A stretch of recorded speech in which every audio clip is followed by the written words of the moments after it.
notes. I hope you're right. Push that, and then it's. Good evening, everybody.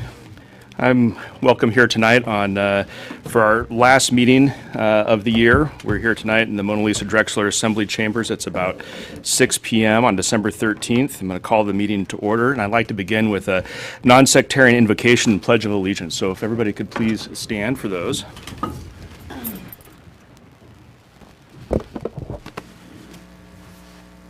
I ask each of you, according to your own traditions and beliefs, to pause for a moment before we take up the borough's business for the last time in 2018. Our community has had its challenges and triumphs over the last year, oftentimes reflected in the comments and discussions in this chamber. As we prepare for the new year, we should keep in mind the lessons learned, both good and bad, so that we as a community can do even better next year. Also, I want to take this moment to reflect that while this time of year is full of optimism and hope, it can also be a difficult time for many in our community. Please consider doing what you can to help those who may be cold or hungry or lonely or otherwise in need of help this holiday season. Small acts of kindness make an enormous difference. With that, I wish everyone in our community a peaceful and restful holiday and all the best for the new year. And the Pledge of Allegiance, the flag is in the back corner. I pledge allegiance to the flag of the United States of America and to the republic for which it stands, one nation, under God, indivisible, with liberty and justice for all. Thank you all very much. Madam Clerk, please call the roll. I'd like to note for the record that Ms. Like will be running late. She should be here about 7 o'clock tonight. And Mr. Quist is excused. Ms. Sanford? Here. Mr. Tackey? Here. Mr. Gray? Here. Ms. Williams? Here. Mr. Lejeski? Here. Ms. Major? Here. Mr. Cooper? Here. You have a quorum.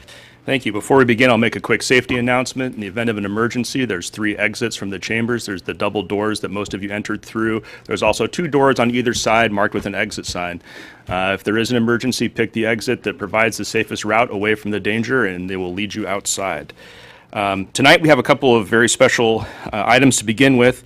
First, we have Mayor Ward has a proclamation for Bill of Rights Day, and followed by a proclamation for the Employee of the Month. And we also have students from West Valley High School with us tonight to assist with Bill of Rights Day. So thank you for coming to help with that. Mayor Ward. Yes, thank you, Mr. Cooper.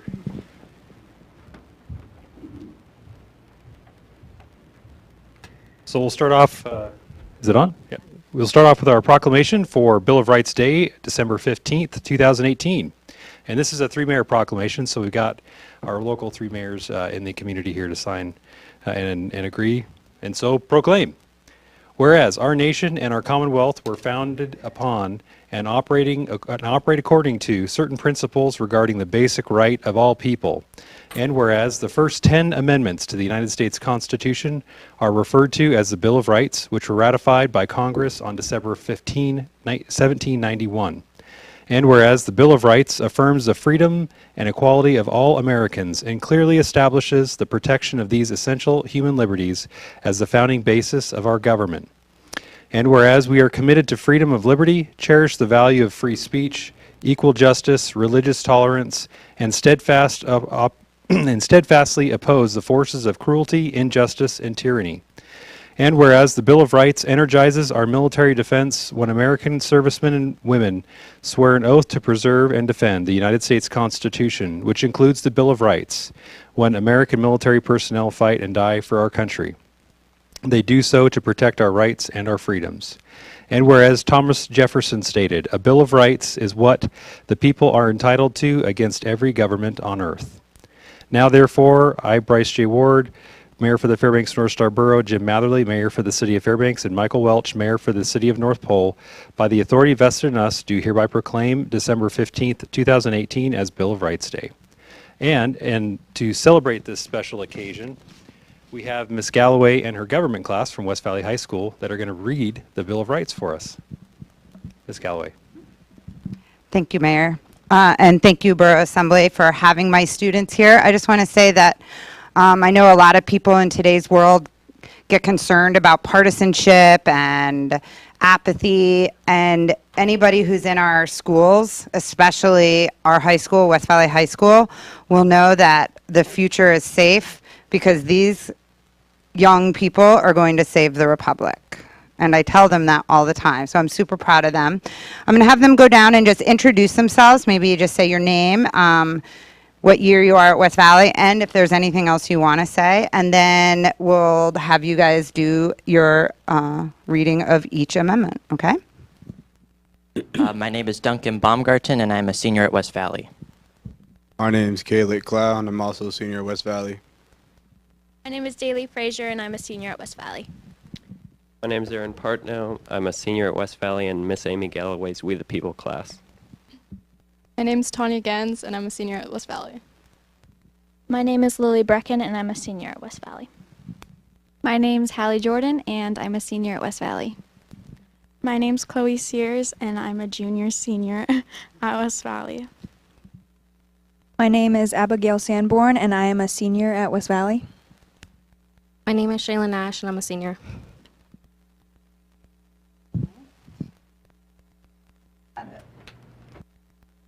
Amendment 1. Congress shall make no law respecting an establishment of religion or prohibiting the free exercise thereof, or abridging the freedom of speech, or of the press, or of the right of the people peaceably to assemble and to petition the government for a redress of grievances. Amendment number 2. A well-regulated militia being necessary for the security of a free state, the right of the people to bear arms shall not be infringed. Amendment 3. No soldier shall in time of peace be quartered in any house without the consent of the owner, nor in time of war, but in a manner to be presented by law. Amendment 4. The right of the people to be secure in their persons, houses, papers, and effects against unreasonable searches and seizures shall not be violated, and no warrants shall issue but upon probable cause, supported by oath or affirmation, and particularly describing the place to be searched and the persons or things to be seized. Amendment 5. No person shall be held to answer for a capital or otherwise infamous crime unless on a presentment or indictment of a grand jury, except in cases arising in the land or naval forces or in the militia when in actual service in time of war or public danger, nor shall any person be subject for the same offense to be twice put in jeopardy of life or limb, nor shall be compelled in any criminal case to be a witness against himself, nor be deprived of life, liberty, or property without due process of law, nor shall private property be taken for public use without just compensation. Amendment 6. In all criminal prosecutions, the accused shall enjoy the right to a speedy and public trial by an impartial jury of the state and district wherein the crime shall have been committed, which district shall have been previously ascertained by law, and to be informed of the nature and cause of the accusation, to be confronted with the witnesses against him, to have compulsory process for obtaining witnesses in his favor, and to have the assistance of counsel for his defense. Amendment 7. In suits at common law where the value in controversy shall exceed $20, the right of trial by jury shall be preserved, and no fact tried by a jury shall be otherwise re-examined in any court of the United States than according to the rule of the common law. Amendment 8. Excessive bail shall not be required, nor excessive fines imposed, nor cruel and unusual punishments inflicted. Amendment 9. The enumeration in the Constitution of certain rights shall not be construed to deny or disparage others retained by the people. Amendment 10. Powers not delegated to the United States by the Constitution, nor prohibited by it to the states, are reserved to the states respectively or to the people.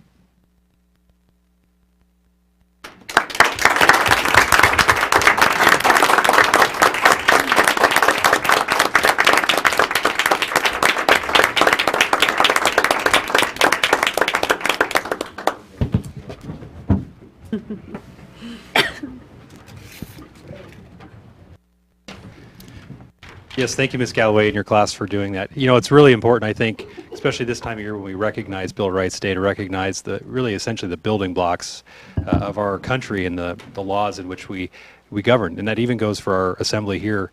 We all have taken that vow to uphold the Constitution as well as our local law and ordinances here. So thank you, students, for sharing that with us today. So I don't believe we have our Employee of the Month here today. Stephanie's not here, right? Okay. So Stephanie is our, Stephanie Fisher from Animal Control is our Employee of the Month, and would like to read a proclamation to recognize her.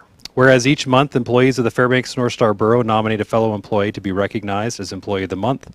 And whereas Stephanie Fisher Munoz, Animal Control Officer in the Emergency Operations Department, began her employment with the Fairbanks North Star Borough in July 2014. And whereas in her position, Stephanie has distinguished herself through her remarkably high level of initiative, professionalism, and her exceptional communication skills. And whereas Stephanie exemplifies a reliable and diligent employee whose work ethic is beyond compare and whose efforts have truly had a positive influence on those around her. And whereas Stephanie is a highly motivated, hardworking individual who is especially ardent at handling stressful, complex situations in a remarkably calm, tactful, and skilled manner. And whereas Stephanie is the ultimate team player who is very conscientious and supportive of the needs of her department, or always more than willing to assist the public or her coworkers. And whereas Stephanie's coworkers have expressed their respect for her positive attitude and perpetual cheerful smile. She is a pleasure to work with, and they are delighted to have her on their team. Now therefore, I, Bryce J. Ward, Mayor for the Fairbanks North Star Borough, by the authority vested in me, do proclaim Stephanie Fisher the Employee of the Month for December 2018. Thank you.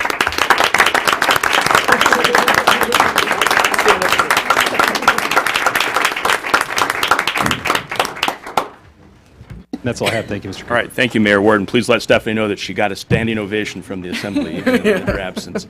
And I, too, before we move on, want to thank Ms. Galloway and her students for coming and presenting the Bill of Rights tonight. As the Mayor said, it's great to see the youth of today studying these things and coming down here to talk about them publicly, and it really does touch on what we do here every week, so thank you very much.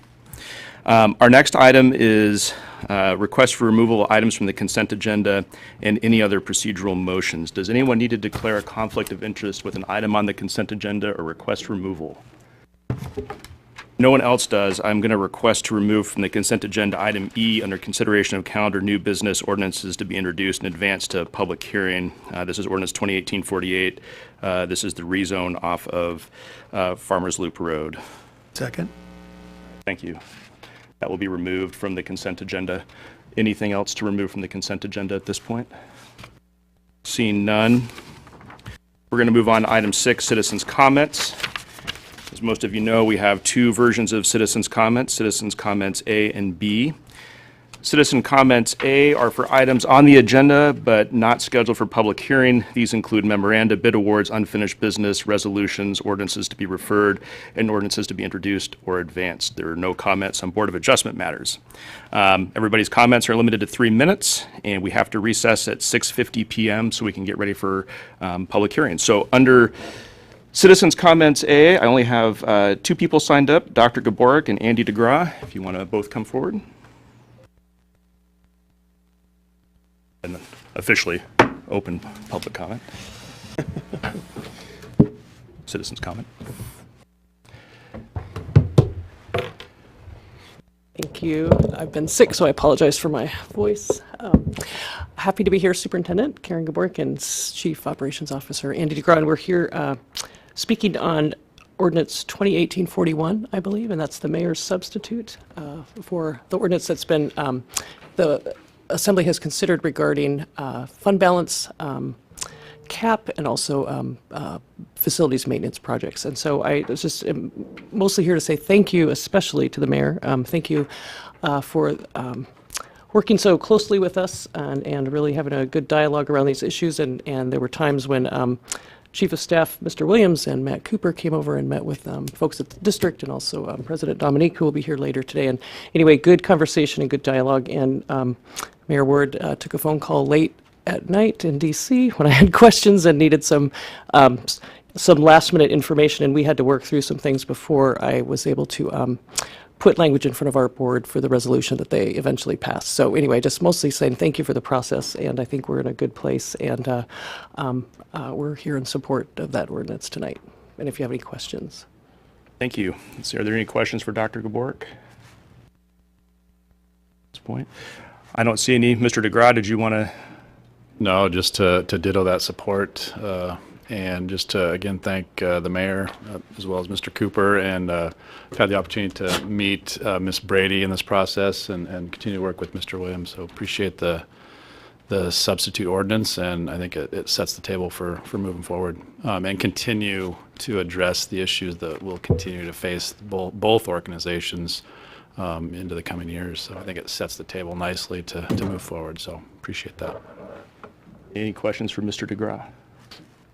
Mr. Tacky? Yeah, I guess I would just ask how you guys derived 40% as like a decision to land on that, and Yeah, why 20 million? Yeah, I think it was aiming at a more simplified approach to hitting general area of the state target. The state sets a 10% limit and tying that 10% to operating expenditures. It also has several exclusions that you're able to subtract out of that total. But I believe in conversations with the mayor and Mr. Cooper, the 40% was derived because we're attributing that to the local contribution as it stands currently. So it brings that number in right around the $20 million mark. To keep for a fund balance, right? Correct. Okay, thanks. Other questions for Mr. DeGraw? I don't see any. I probably should have asked you to spell your last names and give your addresses too, but. Would you like that? I think we know, I can do that. We know them at this Okay, point, you know, but- very good. Thank you. Thank you. Yeah. Does anybody else wish to speak under citizens' comments on items on the agenda but not scheduled for public hearing? I don't see any, so I'm going to close public hearing on item A and open public hearing on citizens' comments B. This is citizens' comments on items not on the agenda. A citizen may speak on any matter not appearing on the agenda. So kind of the whole universe. We do have several people signed up. So I'll start, have Mr. Turney in one seat and Ms. Renfrew in the second seat. Mr. Turney, you're signed up first, so. And if I could get you to state your name, spell your last, and provide your neighborhood, that would be wonderful. Well, thank you. I appreciate it. Yeah, Frank Turney, 1734 Lacey Street B, Fairbanks. First of all, I'd like to thank the mayor for reading that proclamation resolution regarding the Bill of Rights. That took care of that. Anyway, I'd like to thank the West Valley history teacher, Amy Galloway, and her students for allowing them to read the Bill of Rights. You know, those rights are unalienable rights that should not be deprived of. When they are violated, I think individually it's up to you to challenge those rights. You either lose them or choose them when it comes to the Bill of Rights.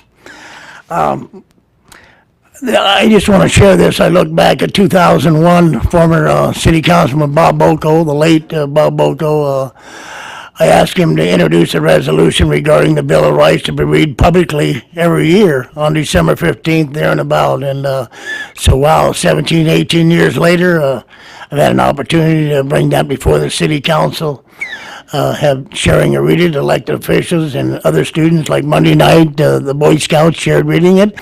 And I know Mayor, when he was Mayor Ward, was his North Pole. He had students, and the history teacher shared reading the Bill of Rights at North Pole also. And over the years, the Borough Assembly.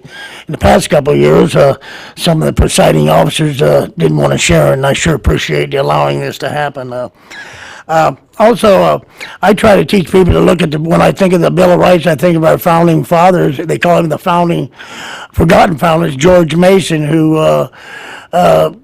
he was probably worked with 5 different presidents, and he's the one that wrote the Declaration of Virginia Rights. That's what most of the Declaration of Independence came from, and also he wrote the Bill of Rights after England's Bill of Rights. So every year I try to go to Guston Hall when I visit my son in D.C. to visit George Mason. Anyway, December 15th is Bill of Rights Day, the actual day, and And I just want to share this. Over the years, I try to get a proclamation from different governors. I've got quite a few of them on. This year, I made sure when the governor's office to open up that my first request was for the governor to have a proclamation regarding Bill of Rights. 2 days later, I got a notice and said he was too busy. I don't think he got the message. I think the proclamation department turned it down. That's too bad. But anyway, I'll have a chance to see him at the ball Sunday. Anyway, thank you. Thanks, Mr. Tierney. Let's see if there's any questions for you. I don't see any, but thank you for asking about Bill of Rights Day so that we could do it today. Okay. Thank you. In the empty seat, I have Lynette Clark. Ms. Renfrew. Thank you. Get your name, spell your last, and... I'm Helen Renfrew, Renfrew. I live in Aurora, but I am here today in my position as the Director of Meetings and Conventions at Explore Fairbanks. I'm here to give you some updates on MNC activities and some year-to-date stats for the department through November. We've sent 51 leads to our partners for future meeting business that could potentially bring $12.6 million of estimated direct attendee spending to our community. Estimated direct attendee spending is new dollars. So those are only dollars that are counted as money spent in our community by out-of-town visitors who are here to attend meetings or events. We've confirmed 27 meetings that will be held in Fairbanks over the next 3 years, and together they'll bring $2.3 million worth of EDAS. Between our tracking and our partners' reporting, 2018 has seen 532 meetings, accounting for $11.2 million worth of EDAS, new dollars, into our economy. Work continues on Phase 2 of the Convention and Performing Arts Center feasibility study, which is scheduled to be completed in the first quarter of next year, and on the search for funds to secure, abate, and deconstruct the Polaris building. After losing 5 years of Alaska State Activities Association basketball tournaments last year, we've been working with the ASA board, and they've decided to change the way that they award state championship bids, with a focus on occasionally bringing them outside of the Anchorage School District. We currently have 12 bids out, 3 years each for wrestling, soccer, Division I hockey, and Division II hockey. Were we to win all of those bids, it would bring $7 million worth of EDAS into our economy. The presentations on those bids were supposed to be made at the ASA December board meeting, and I was hoping to be here telling you the good news of which ones we'd be welcoming to Fairbanks. Unfortunately, the earthquake has caused a slight delay, and presentations and decisions have been rescheduled for February. We're also prepping for AFN. Fairbanks will host the First Alaskans Institute Elders and Youth Conference and the Alaska Federation of Natives Annual Convention during the week of October 13th next year. We expect to welcome more than 5,000 people to town for an economic impact of around $6 million that week. Planning committee meetings will begin soon, and the 2019 AFN Fairbanks website with preliminary information will be up and running by January. In addition to preparing to host in 2019, we're also getting ready to submit bids for future years, probably 2020 through 2022, which we will do at AFN's February board meeting. Thank you. Thanks, Ms. Renfrew. Let's see if there are any questions. Ms. Sanford? I just wanted to give you a big thank you. I'm biased because I get to see Helen present at the AFN board, and I have for the last several years, but she sells Fairbanks in a way that we would all be really proud of. She's pretty great, so I'm just saying, yay for you. Thank you, Marna. Thank you. Other questions for Ms. Renfrew? I guess I had a quick one about winter tourism. How are the winter tourism numbers looking this year? I seem to have seen more tourists. You know, the thing about gathering stats is that you generally don't get to reflect good ones until a couple months later. Right. So while winter tourism isn't really in my bailiwick. It's not really meetings wheelhouse. Yeah. But I know that we will continue to gather statistics. The last couple of years, as far as hotel occupancy goes, have seen increases in average daily rate and occupancy aggregate over the course of the first quarter. So stay in touch, and I will. We have a interior tourism conference in January, on January 23rd, sponsored by Explore Fairbanks, and there's always a session where we give you the state of the industry and the state of the industry in our community. Winter tourism numbers will be included there. Great. Thank you. Other questions? I don't see any. Thank you very much. Thank you, and as always, thank you for reinvesting bed tax dollars in destination marketing. Thank you.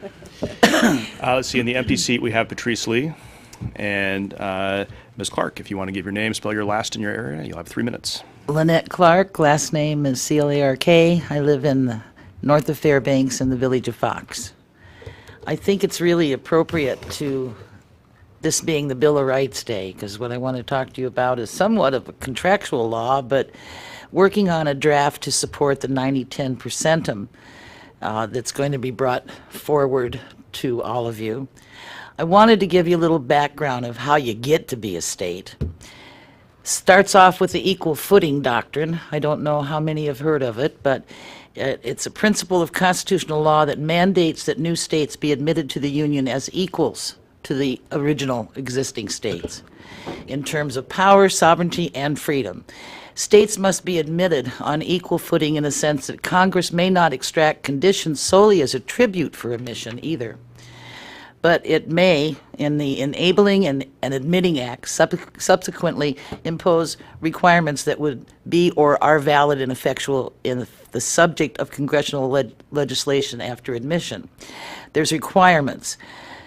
There are 7 main steps, but the top 5 are petition Congress for the Enabling Act. The Enabling Act was this right here, the Statehood Act, referred to initially as the Statehood Compact. It is rather lengthy, and I suggest it be read. Number 2 is congressional passing of that Enabling Act. In order to send that Statehood Compact in original form for it to become the Statehood Act, the state of Alaska, or the territory of Alaska, and those voters of the residents of Alaska had to pass it in a majority vote. Then it goes on to Congress. Congress, at the same time this was going on, we also had the congressional writing of our Constitution up on the university campus. That went, and that also had to have a certain form. Republican in form is one of the terminologies that's used. The Territorial Constitutional Convention was completed, so the Statehood Act, or the Compact, and a new constitution for our territory to change into state was sent to Congress. The ratification of the state constitution and presidential approval of the state constitution is also one of the things that's required. Now, to get to be a state as a territory, there was a criteria for Alaska that was far different in modern days as the original 13 colonies. In 1945, Harry Truman signed the United Nations Charter. Within that charter, Resolution 73 for one is a point that you should look at and look up. It was an end of colonialism worldwide. We just finished a world war, so it was, oh, I'm sorry. You want to conclude your thought, Ms. Clark? And then I've got lots of those. I don't know where to start. Why don't you wrap that one up, then we'll see if there's any questions. Okay. The United Nations Charter, with Resolution 73, placed, with the end of colonialism in mind, placed all kinds of territories, not just what the United States held, Philippines, Puerto Rico, and Marshall Islands, such like that, but the other conquering nations of old Europe, France, Spain, Portugal. Those were all put into a category of non-self-governing territory in order to change their relationship within the United Nations Charter from a non-self-governing territory and apply for a change in their status from territory to 4 options. Those were statehood, Commonwealth, remain a territory, or become an independent nation. And once that's passed, the state would, or not the state, but the territory would receive a ballot. But they had to be, there was a criteria within that. And if you would please look it up, there were standards that had to be met before anything could go forward or get approval from the United Nations. All right. Let's see if there's questions at this point. Mr. Gray. Could you tell us a little bit about the 90-10 split in the Alaska Statehood Act and then this apparently conflicting 50-50 split that's going on? No, there's no conflict there at all because Well, I 50-50 cannot occur. Exactly. I mean, but perceived conflict by members of Okay. Congress, apparently. The committee that accepted that change. And from what I understand, it went to the concept of 50-50 immediately. Contractual law is what I'm talking about here. This is a founding document of our state. And it's also steeped in promise and potential. But it's a contract with the people of Alaska. And in that change I talked about earlier, the entire territory, voting of age, had to vote on it, pass it by a majority. What Congress cannot do is unilaterally change this contract unless it comes back to us and we vote on that amendment. You cannot, Congress cannot amend our statehood compact or statehood act. Thank you. Welcome. It's helpful. Other questions? Mr. Lejeski? So if it's a case of contract law, it seems to me if two businesses have a dispute over a contract, one breaks it, and it's a pretty big deal. They'll sue for breach of contract and try to collect damages. I don't know if that's We just like a vote. what you're suggesting, or No, I understand that, and contractual law, that's, I don't even begin to pretend I know a whole lot about it. The contractual law I know about is being an Alaskan, looking a man in the eyes and shaking their hands and agree to do what you both agree to do. That's a simple being. But there's tons of law books regarding that particular subject. What I know is that this was a vote of the population of the territory becoming into a new world, statehood within the Union of States. We got to carry some weight, and we got to be able to ensure that this contract is upheld. A couple of the resolutions, pardon me, that I saw earlier brought in ANILCA, which is nothing but a smokescreen to divert it. And ANILCA was post-statehood. This is territory to statehood. This is the first toe in the door, and there's many other violations to this compact in history already. We still don't have all of the lands that were promised Alaska upon statehood. That's how many years?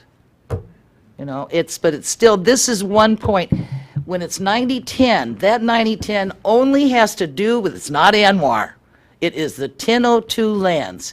In the statehood compact, those were withdrawn for that territory on becoming a state to have the revenues to become a healthy state and be able to get what we would need for our government to function.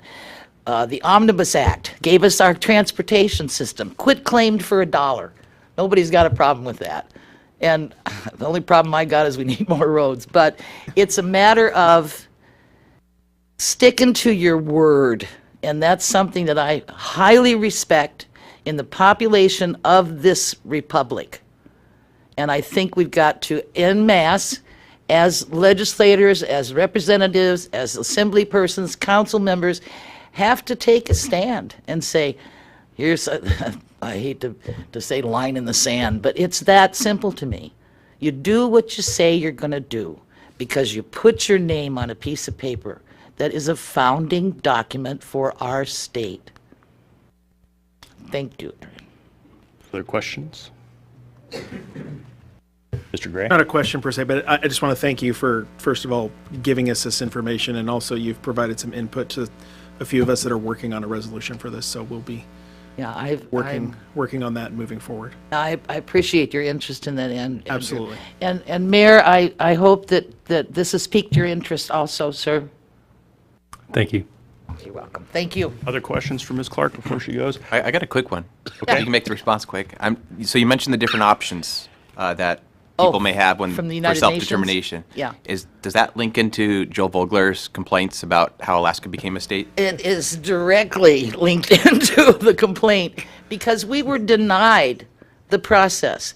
It was very similar to the nature of Hawaii becoming a state. The missionaries moved in, nothing against God, for heaven's sakes, but missionaries moved in, and then business came. And I'm not trashing business. Business has got to be done to have a healthy economy.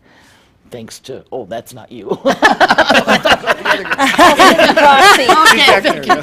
But it was, go to Congress, push it. And you know the history is that Hickel and I don't know how many other business people that wanted to build something further thought the avenue was statehood, but the statehood election, and I mean this with all my heart because I not only studied under Mr. Vogler's knowledge, but have done research also.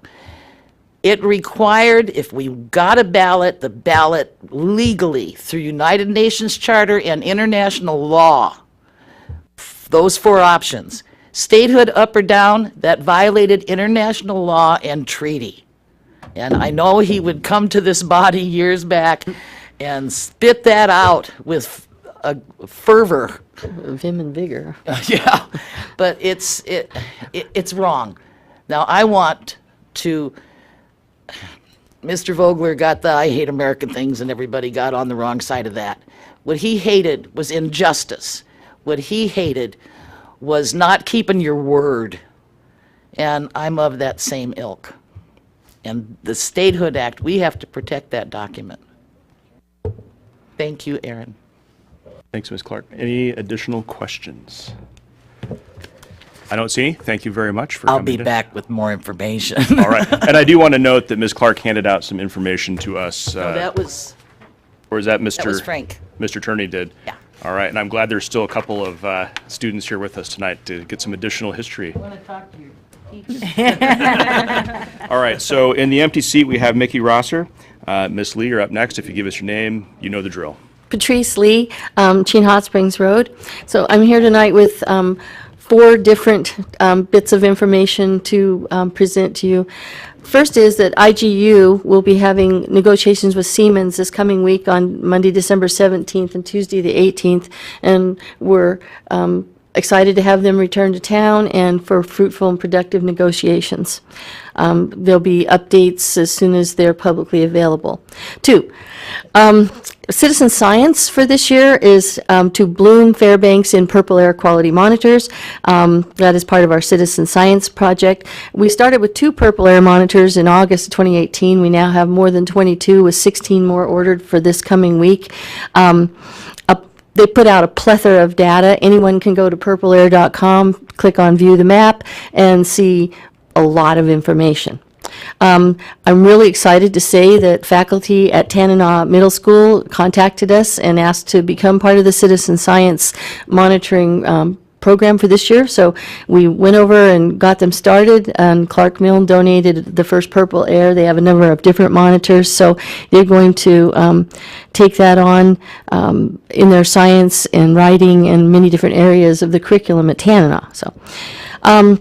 Third, Citizens for Clean Air filed a 60-day notice of intent to sue the EPA for not enforcing the Clean Air Act. 60 days is passed, and sadly, we did not hear from the EPA or the state, so the suit will proceed. The press release will be coming out in the next day or so. We've been at the business of cleaning up our air for 10 years, and unfortunately, the will, the wisdom, and the action have not all come together in one place to get this done and protect the citizens from unhealthy air. We still hold out great hope that this is definitely a solvable problem and that working together. So more good news is the wood burning group and Citizens for Clean Air have been exchanging information and even gone to each other's meetings, and we're finding some common ground in promoting a minor ESP research that's going to continue on with us working together on it. Lastly, Air Pollution Control Commission. I would like to let everyone on the board know, if you didn't already, that Dr. Jean Olson applied to be on the Air Pollution Control Commission. She has applied to be on a number of different things, and with only one rare exception, I don't think she has been chosen for these different positions. But if it comes up again, I don't think the borough's going to do any more wood stove change-out. So maybe you don't need on that Pollution Control Commission the wood vendor position, maybe a person with as much experience and whatnot as Dr. Olson has, and who is revered and respected by all sides of the issue, might be chosen for that position. So I would like for the mayor to consider that, please. It would go a long way. Thanks, Ms. Lee. Thank you. Let's see if there are questions. Mayor Ward. Yes, Ms. Lee, are you aware that the seat that's open on the APCC is an industry seat? Right, and if we're not going to be doing any more stove changeouts, would we need an industry seat? That may be that we do, I just don't know. And my second question, are you aware that we are going to continue the wood stove changeout program? No, so I stand corrected. Okay, thank you. Right, Ms. And I apologize for being wrong. All right, Ms. Williams has a question. How would citizens who want to get involved in the Citizen Science Air Quality Monitoring Project get involved?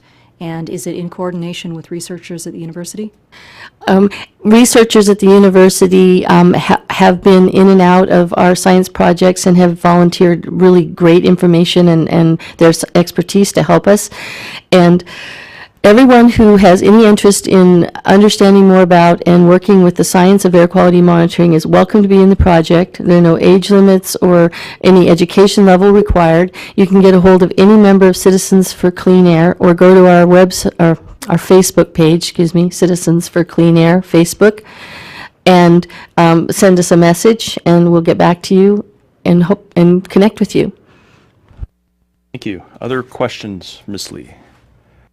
I don't see any. Thank you very much. So we have an empty seat. If there's any citizen who wants to speak on any item not on the agenda, you're welcome to take the empty seat. Otherwise, Ms. Rosser, if we could get you to give us your name, spell your last, and area of residence. Okay. Mickey Rosser. It's R-O-S-S-E-R, and I live on Denali Way in the downtown area. Nice to see all of you again. Now it's budget time, and I'm a member of Friends of Mary Sy. And I'm here just to remind you we are alive and well. We have filed for nonprofit status. I'd like to thank the borough, Mr. Williams, and other borough people that came and talked to us on Tuesday. It was, I thought, a productive conversation. Yeah, just here to remind you we are alive and well. We are working on things. Our problem has been we came up with a business plan. We had some ideas for maybe some partnerships, that type of thing. But we can't get our foot in the door because everybody throws back, well, we're not going to talk to you until we know what the seismic study says. And we were told that was going to be in the borough hands on the 19th, and they would have a few days they needed to assess it, and then we will finally get that information. So it's not that we have not been trying to do something, but that has been it's been our block every time we try to do something, because nobody's can commit to money or commit to anything until they know that. So I hope you take this into consideration when the budget comes up, that we are still there.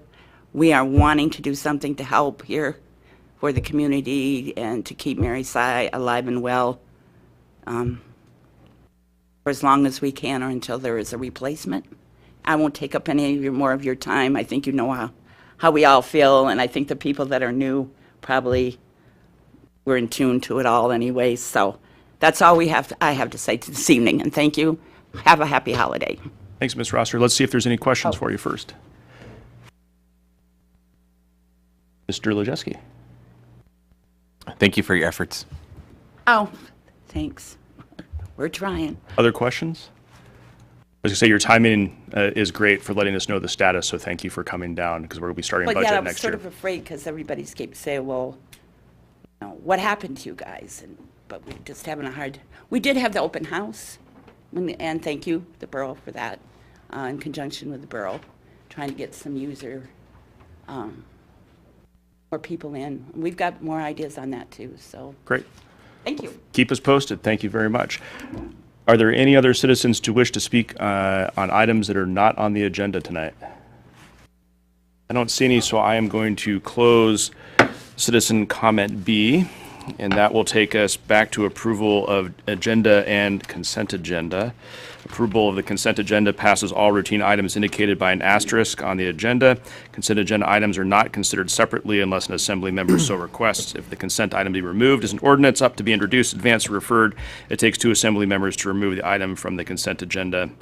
In the event of such a request, the item is returned to the general agenda. We've already removed 1 item. Does anyone need to declare a possible conflict of interest for items on the consent agenda? Are there any other items to be removed from the consent agenda before it's read? I don't see any, so clerk, please read the consent agenda. Thank you, Mr. Cooper. Approval of the minutes, regular assembly meeting minutes of October 25th, 2018. Regular assembly meeting minutes of November 8th, 2018. Communications to the assembly. Memorandum from Mayor Ward regarding vacation of public right-of-way, VA 001-19. Memorandums from Mayor Ward recommending the appointment and/or reappointment of members to the following boards and commission: Ronnie Rosenberg and Lindsay Heaney to the Animal Control Commission, Shelisa Thomas, Juanita Webb, and Pete Penny to the Health and Social Services Commission, John Morak, Carol Kanor, Helen Lifgren, and Richard Schindler to the Trails Advisory Commission, Ariane Glover to the Sustainability Commission, Jason McComas Rowe, William Mendenhall, and Clint Meyer to the Plating Board, John Peralt to the Planning Commission, Paul Mintz to the Land Management Advisory Commission, James Jim N. Swallow to the Investment Advisory Committee, Robert Hinsey to the Chena Riverfront Commission, Lawrence Duffy to the Air Pollution Control Commission, Jennifer C. Randall, Meredith Maple, and Laura Lee Waltson to the Early Childhood Development Commission, Michael Goh to the Chena Goldstream Fire Service Area Commission, Linda Unsicker to the Parks and Recreation Commission, Karen Fox, Jeff Jacobson, Mary Matthews, and Elise Guttenberg to the Library Commission. Memorandum from Mayor Ward recommending the appointment of various service area commissioners. Consideration of the calendar, new business resolutions. Resolution number 2018-37, a resolution establishing Board of Equalization hearing dates for the year 2019. Sponsor, Assemblymember Cooper. Resolution number 2018-38, a resolution authorizing the acquisition by donation of a portion of the Fairbanks North Star Borough Transit Garage lot from 3011 Pegger Road, Fairbanks, LLC, Pegger Road, 30th Avenue. Sponsor, Mayor Ward. Consideration of the calendar, new business, ordinances to be introduced and advanced to public hearing. Ordinance number 2018-40, an ordinance amending the Fairbanks North Star Borough Code Title 18 to allow reconstruction of a non-conforming building and adding a definition of permanent foundation. Sponsor, Assemblymember Lojewski. Refer to the Committee of Whole on January 3rd, 2019, advanced to January 10th, 2019 for public hearing. Ordinance number 2018-21, an ordinance amending the fiscal year 2018-19 budget by appropriating $2,329,787.62 from the general fund balance to the Facilities Maintenance Reserve Fund. Sponsors, Assemblymember Lojewski, Like, and Major. Refer to the Finance Committee on January 3rd, 2019, advanced to January 10th, 2019 for public hearing. Ordinance number 2018-46, an ordinance amending the Fairbanks North Star Borough Code 7.12.020 regarding budget submissions. Sponsors, Assemblymember Lojewski and Major. Refer to the Finance Committee on January 3rd, 2019, advanced to January 10th, 2019 for public hearing. Ordinance number 2018-47, an ordinance authorizing the direct sale of a portion of Section 31, Township 2 North, Range 1 West, Fairbanks Meridian to an adjoining landowner north of Woodbine Drive. Sponsor, Mayor Ward. Refer to the Committee of Whole on January 3rd, 2019, advanced to January 10th, 2019 for public hearing. Item E, ordinance number 2018-48 was removed from the consent agenda, and that does conclude your consent agenda. Thank you. I ask for a motion to approve the agenda and consent agenda. Move to approve the approve. agenda and consent agenda? Second. All right, competing motions. I'll give Mr. Gray moved to approve and Mr. Tacky seconded. Is there any objection to approving the agenda and consent agenda as read? Seeing none, the agenda and consent agenda are approved without objection. And that takes us to exactly 6:50, so we will recess for 10 minutes and take back up at 7 p.m. for public hearing.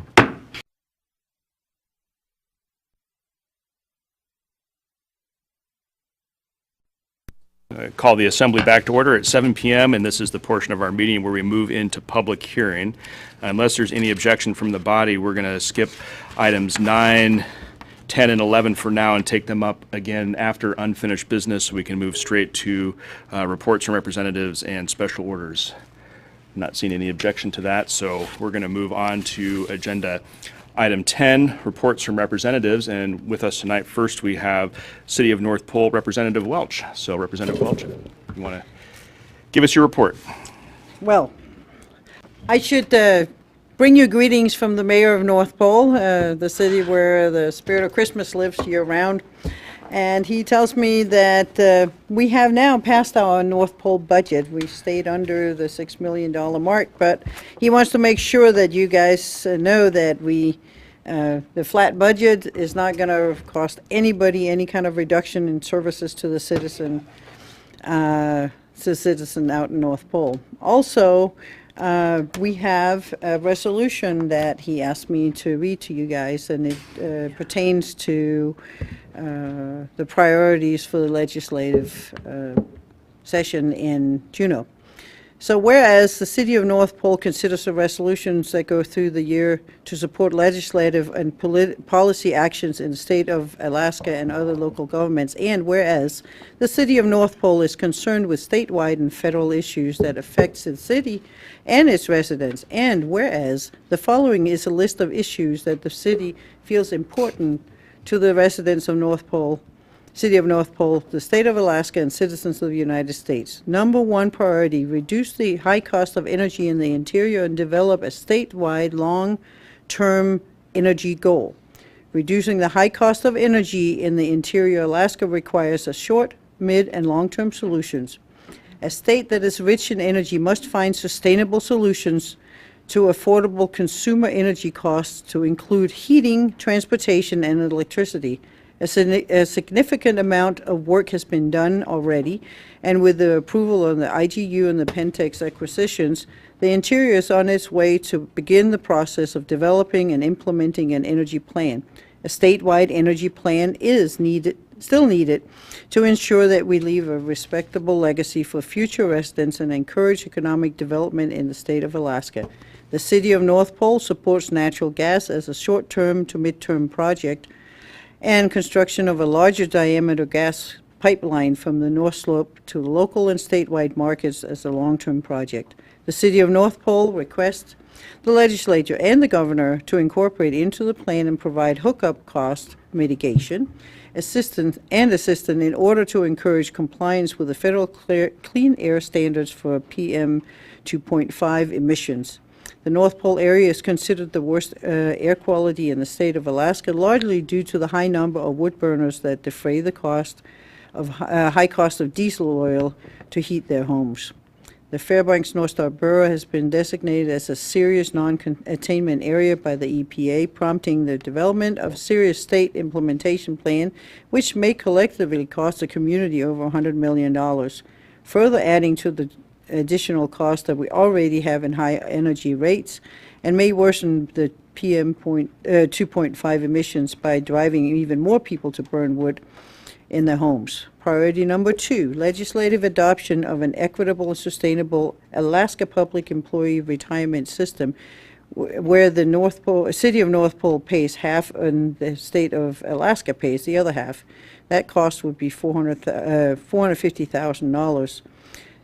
The City of North Pole strongly urges the legislature to adopt a sustainable plan that will reduce by half the current 22% contribution paid on behalf of our employees' salary and wages to the Alaska State mandated public employee retirement system, the PERS. to an only 11% contribution, leaving the remainder to be paid by the state. Over the past 6 years, from 2013 to 2018, the City of North Pole has paid circa $5.2 million in contributions to the PERS system, which exceeds our expenditures for the budget for 2013 alone. Our PERS contributions equates to almost $400 annually per resident in North Pole and currently exceeds 14 cents of every dollar that is spent to operate the city. This incredible expense is no longer sustainable to this small city. We need to hire new police officers, firefighters, and support staff to be trained and ready to deal with the large influx of new citizens. Yet we are unable to hire new safety staff and first responders or procure desperately needed equipment because of the inequitable taxing burden that PERS put on the resources of North Pole. North Pole is in a growth stage, most due to the expansion of the Eielson Air Force Base, which will be easily double our population within the next 2 years, from nearly 2,200 to more than 5,500 by the end of year 2020, and quite possibly up to 6,500 by the end of 2024. We must make wise use of our limited revenues to pay for a larger city. Therefore, it is incumbent on the legislature to meet the City of North Pole at least halfway by paying half of the 22%, as well as make plans for fully corrected PERS no later than 2025. The North Pole priority number 3 is your North Pole utility. Its cost is $2 million. The City of North Pole's utility serves approximately 600 utility customers within the city limits, including the Petrostar Refinery, GVA Power Plant, and Flint Hills Resources Petroleum Tank Farm, and numerous other commercial enterprises. Without the utilities wastewater treatment plant, the majority of the utility customers have no option for wastewater disposal, including the local industries. The channel where the North Pole utility discharges treated wastewater has lost surface water flow on 2 occasions, in 2012 and 13. Lower than normal river flows have been observed since 13. After the loss of surface river flow in 2013, the Alaska Department of Environmental Conservation issued the utility a notice of violation.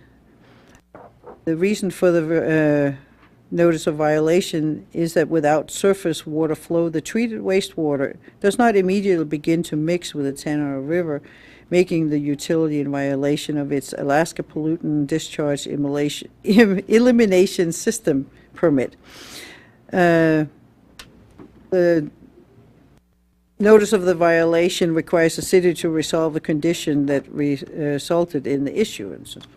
So to resolve this violation, the utility is planning to construct a new sewer discharge sewer main that is approximately 7,000 feet to a reliable channel of the Tanana River. The utility has previously secured a state of Alaska legislative grant to finance a majority of the engineering and design cost. The engineering and design are completed along with the request to bid package, making the project shovel ready. To help accelerate the construction of the sewer main, the utility has begun to acquire necessary permitting that the construction contractor would typically acquire. Having the permits in advance of the project going to bid will accelerate the construction. The utility also needs to conduct a multi-year channel flow analysis to calculate the mixing zones required for the project. One reason the cost of the sewer main extension is so high is that the location where it must be installed is wetland and also a floodplain. The sewer main construction not only involves the installation of a sewer pipe, but also access road to provide access for maintenance. Having to work in wetlands increases the difficulty of the work, increasing the construction cost. Adding to the cost of the construction is the climate in interior Alaska and the length of the sewer main. Local temperatures can drop to as low as 60 degrees below zero. Sub-zero temperatures are common from November to March. Frozen ground can penetrate up to 10 feet deep. The ground typically not completely thaw to the depth until June. So your utility uses a passive treatment process, aerated lagoons that naturally occurring bacteria will treat the sewage. After the water passes through the treatment process, its temperature is only slightly above freezing.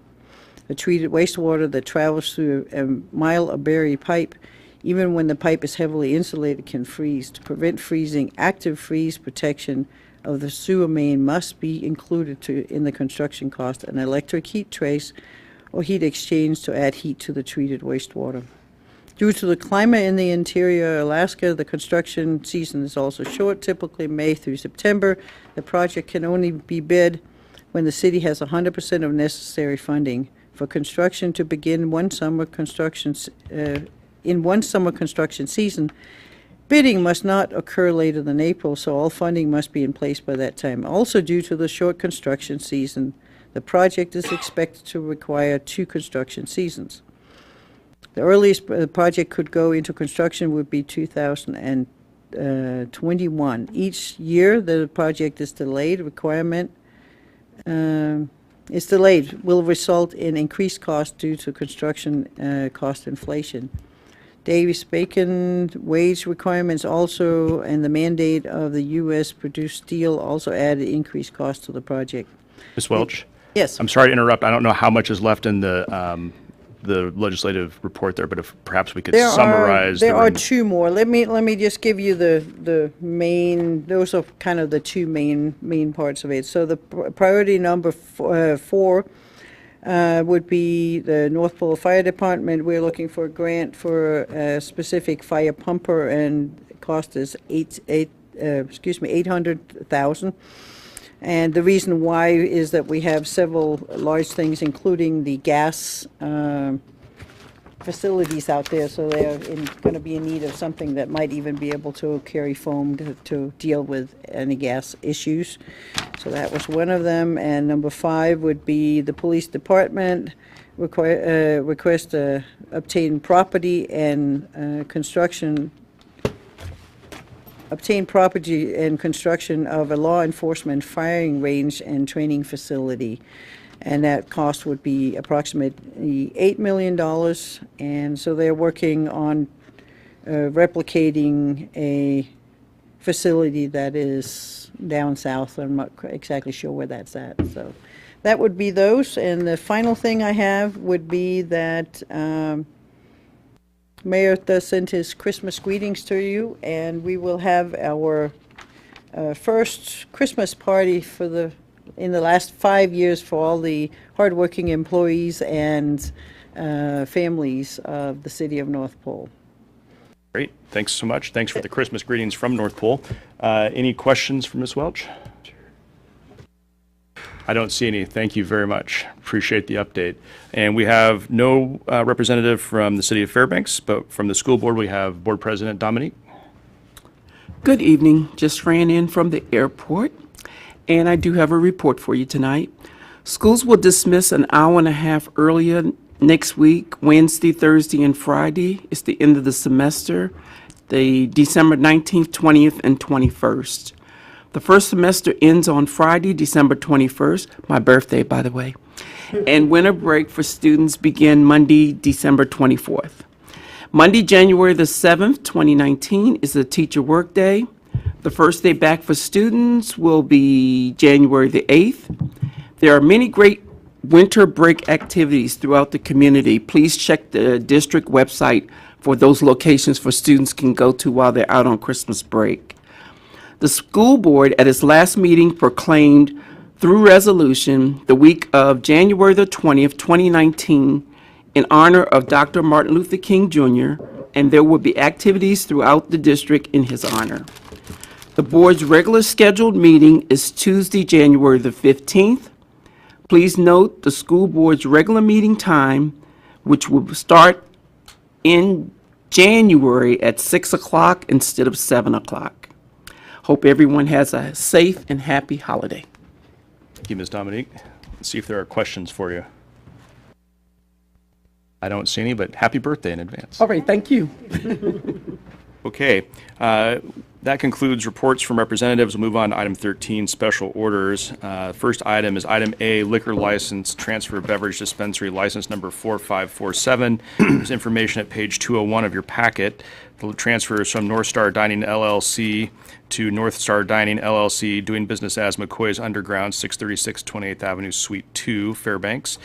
Mayor Ward, may we have a staff report? Yes, thank you, Mr. Cooper. We have Mr. Williams with the mayor's office. Mr. Williams, please. Thank you, Mayor. Mr. Cooper, Borough Administration has reviewed the beverage dispensary transfer license application for North Star Dining LLC with a no DBA, no premises to North Star Dining LLC, DBA at McCoy's Underground. So they're relocating it, positioning the license at that location. The administration has reviewed the application, and the property is zoned consistent with its intended use, and Borough Administration recommends no protest. That concludes our staff report. Thank you, Mr. Williams. I'm going to open public hearing on this liquor license transfer, beverage dispensary license number 4547. I do not have anybody signed up. Does anybody wish to come forward to provide testimony on this liquor license transfer?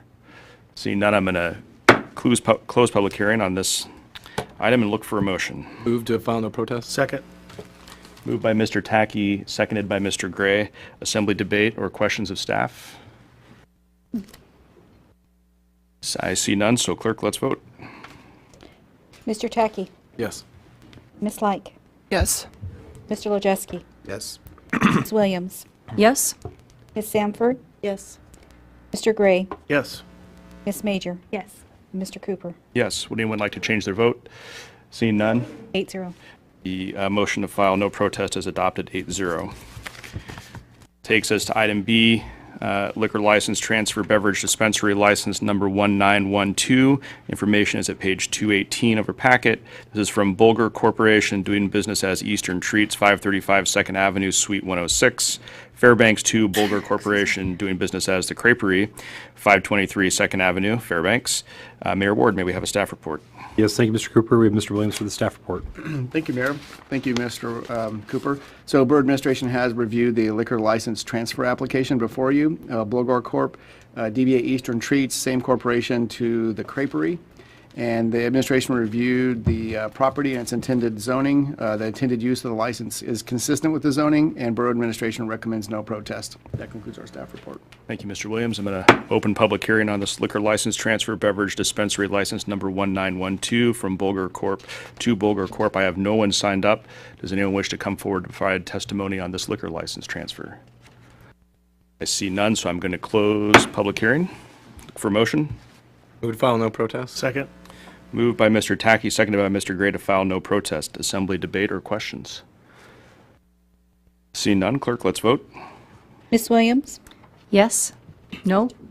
The motion is to file no protest. Yes, no protest. Yes, yes. I'm sorry.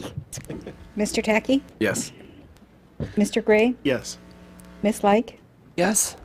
Mr. Lojeski, Yes. Mr. Cooper. Yes. I'm sorry. Sorry. Did you get everybody? Yeah, hold on, I did not. There's a mistake. Ms. Major, Yes. and I'm missing Mr. Ms. Sanford is a yes. Samford. Ms. Samford. Yes.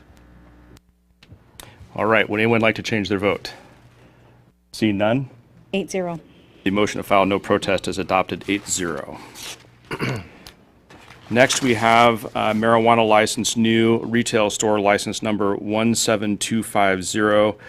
There is information at page 242 of our packets. This is for Haley Essig, DBA Pipe and Leaf, 3546 Airport Way, Fairbanks, Alaska 99709. Mr. Tackey? I'd just like to have a conflict of interest. I have an ownership in yeah, this is pretty much given. I have an interest in a marijuana product manufacturing facility, and so I could be a potential vendor of mine or customer. All right, thank you, Mr. Tackey, as usual. We believe you have a conflict, so excuse you from the bias for this one and call you back shortly. Mayor Ward, may we have a staff report? You have someone else? Oh, sorry. I also have a would like to report a conflict. Okay. Ms. Sanford, can you tell us about your conflict? I have an ownership interest in a marijuana cultivation facility. And is there a potential that you will be a customer or vendor of this business? I suppose it's possible. All right, Ms. Dolan, would you concur that there is a conflict Yes. in this case? All right, I'll rule there's a conflict for Ms. Sanford as well. So see you in a few minutes. Now may we have a staff report from Mayor Ward? Yes, thank you, Mr. Cooper. We have Mr. Williams for the staff report. Thank you, Mayor. Mr. Cooper, Borough Administration reviewed the new marijuana license for a retail store for Haley Essig, DBA Pipe and Leaf. The administration reviewed the zoning, and it's consistent with its intended use, and Borough Administration recommends no protest. That concludes my staff report.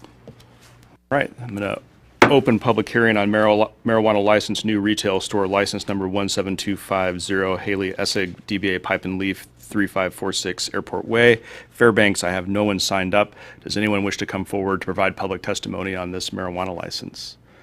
Seeing none, I'm going to close public hearing and look for a motion. Move to file no protest. Second? Moved by Mr. Gray, seconded by Ms. Williams. Is there assembly debate or questions on this motion? Seeing none, clerk. Oh, yes, Mr. Lajewski. Well, I'll be voting yes as usual, but I kind of wish that there was someone like Lance Roberts to vote no to represent that part of the community. Thank you. Other questions or discussion on this item? I don't see any, so I think we are now ready to vote on the motion to file no protest. Mr. Gray, Yes. Ms. Williams, Yes. Ms. Like, Yes.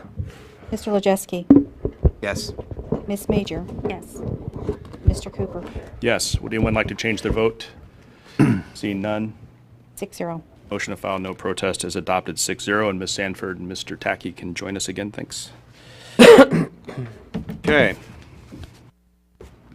Moving right along to item D, this is ordinance number 2018-43. This is an ordinance rezoning Linda West subdivision, lots 1 through 2, Linda East subdivision, lots 1 through 2, Alice subdivision, lot 1, section 14, township 1 south, range 2 west, Fairbanks Meridian, GL61W, GL61E, GL63, GL64, GL80W, GL80E, GL79N, GL79S, GL78A, GL78B, GL82W, GL82E, GL83W, GL83E, GL84A, GL84B, GL85 from general use 1 GU1 to rural residential or other appropriate zone. This is located on Roland Road and Linda Lane, west of Chena Pump. This is rezone 2018-06. Sponsor is Mayor Ward. There's information at page 137. There is a proposed substitute. There's a proposed substitute, and there's additional information in your yellow folders. And actually, before we request a staff report from Mayor Ward, I do want to note for the record that Ms. Like joined us at 7 p.m., so she has been here with us. Thank you, Ms. Like. Mayor Ward, you want to give a staff report? Yes, thank you, Mr. Cooper. We have 2 representatives from Community Planning, Mr. Spillman and Mr. Singh. We also have our Planning Commission Chair, Ms. O'Neill, here for the staff report. Thank you. Thank you, Mayor. This begins on page 317 of your meeting packet. This is an applicant-initiated rezone. And for the record, I want to note there's 2 ordinances in the meeting packet. The original request by the applicant, which is the original ordinance, and the proposed substitute, which reflects the action by the Planning Commission. This request is to rezone the properties from General Use 1, which is a zone that there's very few restrictions in, to rural residential, which is a residential type zone that limits the uses to residential and residential compatible uses. Both of those zones, minimum lot sizes are 1 acre. The area of the proposed rezone is off of Chena Pump Road at the Roland Road intersection, located approximately 2 miles down Chena Pump Road. As you can see in the overhead, there are 22 properties in this proposed rezone, comprising about 29 acres.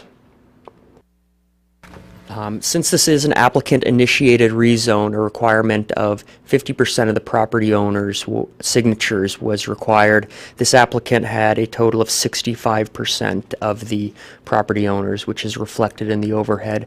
The green shows where the property owners who supported the rezone reside, and the red shows the property owners that did not sign on to the application. The existing zoning in the area, as previously mentioned, is general use zoning. The majority of this area is general use 1 zoning with rural residential, with rural estate zoning, which is shown in the light blue in close proximity across the Chena River and also to the north. The existing uses in the area, the primary use in the area is single-family residential. There are 3 lots that are comprised of 2 dwelling units and a number of vacant lots in the property. I want to draw particular attention to the red property at the intersection of Roland Road and Chena Pump Road, which is Siemens. That's a commercial use in this area. And I also want to draw attention to the brown properties. There's 5 dwelling units on one of them and 8 dwelling units on the other one. If the rezone went through as proposed, the multiple dwelling units, the 5 dwelling units and 8 dwelling units, as well as the Siemens business, would be non-conforming uses. I think it's important to note there are a number of businesses and a number of commercial uses along Chena Pump Road in the general use zoning. There are a minimum of 8 once you pass the Chena Pump Plaza intersection, which is zoned commercially. The Borough Comprehensive Plan, the official comprehensive plan for this area calls for this area to be perimeter area. I'd like to remind you that the number 1 criteria in the zoning code for evaluating rezones is consistency with the comprehensive plan. Perimeter area is defined as, quote, containing primarily residential uses. I also want to point out that while this entire area is perimeter area, it's been some number of years since the 80s and again amended in 1990 that this area of the land use map was updated for this area of the borough. The 2 criteria right out of Title 18 to evaluate rezones are consistency with the comprehensive plan and conforms to public health, safety, and welfare. The Planning Commission did make findings on both of these after they made an amendment to the rezone. The the original area you can see up here on the overhead slide, again containing those 22 lots. After public hearing, the Planning Commission voted to remove 4 lots. I'm going to toggle between the slides so you can see those. The 4 lots adjacent to Chena Pump Road, the Planning Commission voted unanimously to remove those lots from the rezone. As far as public involvement, there were 229 Dear Property Owner letters sent out, as well as public testimony at the meeting. 3 members of the public did testify at the meeting, all against this rezone. And it's my understanding that the Assembly received 1 more additional comment today on the rezone. As I mentioned, the Planning Commission did unanimously, 9 in favor, 0 opposed, recommend approval of this rezone with removal of those 4 lots adjacent to Chena Pump Road, again as reflected in the proposed substitute. And with that, I'd like to turn it over to Chairwoman O'Neill to speak a little bit about the Planning Commission. Thank you, Mr. Spillman. So the Planning Commission heard the rezone application and decided that by removing the 4 lots that are in the committee substitute, that better matched the character of the area by keeping the commercial buildings and the commercial properties the same and consistent throughout Chena Pump Road.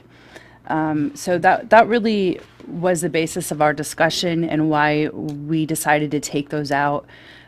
Changing what currently exists there in the GL 85, the Siemens property, and I believe 64, they're already commercial, and to make them residential just really didn't seem to fit right with what was already happening out there. We considered traffic for commercial and residential properties and felt that this was the more appropriate way to rezone this area.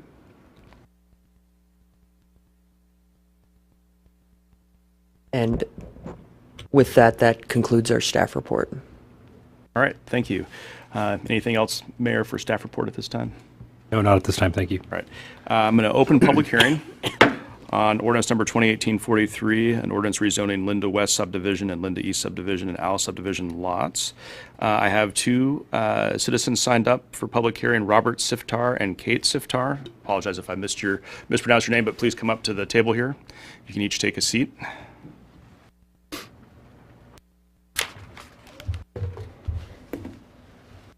Mr. Siftar, I have you signed up first. I'll have you start, and if you can give us your name, spell your last, and just your general area where you live or neighborhood. Okay, I'm Robert Siftar, Siftar. I own that GL 85, the Siemens building, and I'm here tonight to make sure that my property is removed from this rezone because I find it just outrageous that a neighbor can include my property in this endeavor. He approached me in mid-June when my property was not on the rezone, and he asked if I would support it because we don't want marijuana shops opening up into the neighborhood, right? So he went around to all the neighbors and sold them that fearful idea. And since then he added my property in mid-August. So since I talked to a couple of my neighbors, they have said, hey, we never heard about your building being on the application in mid-June.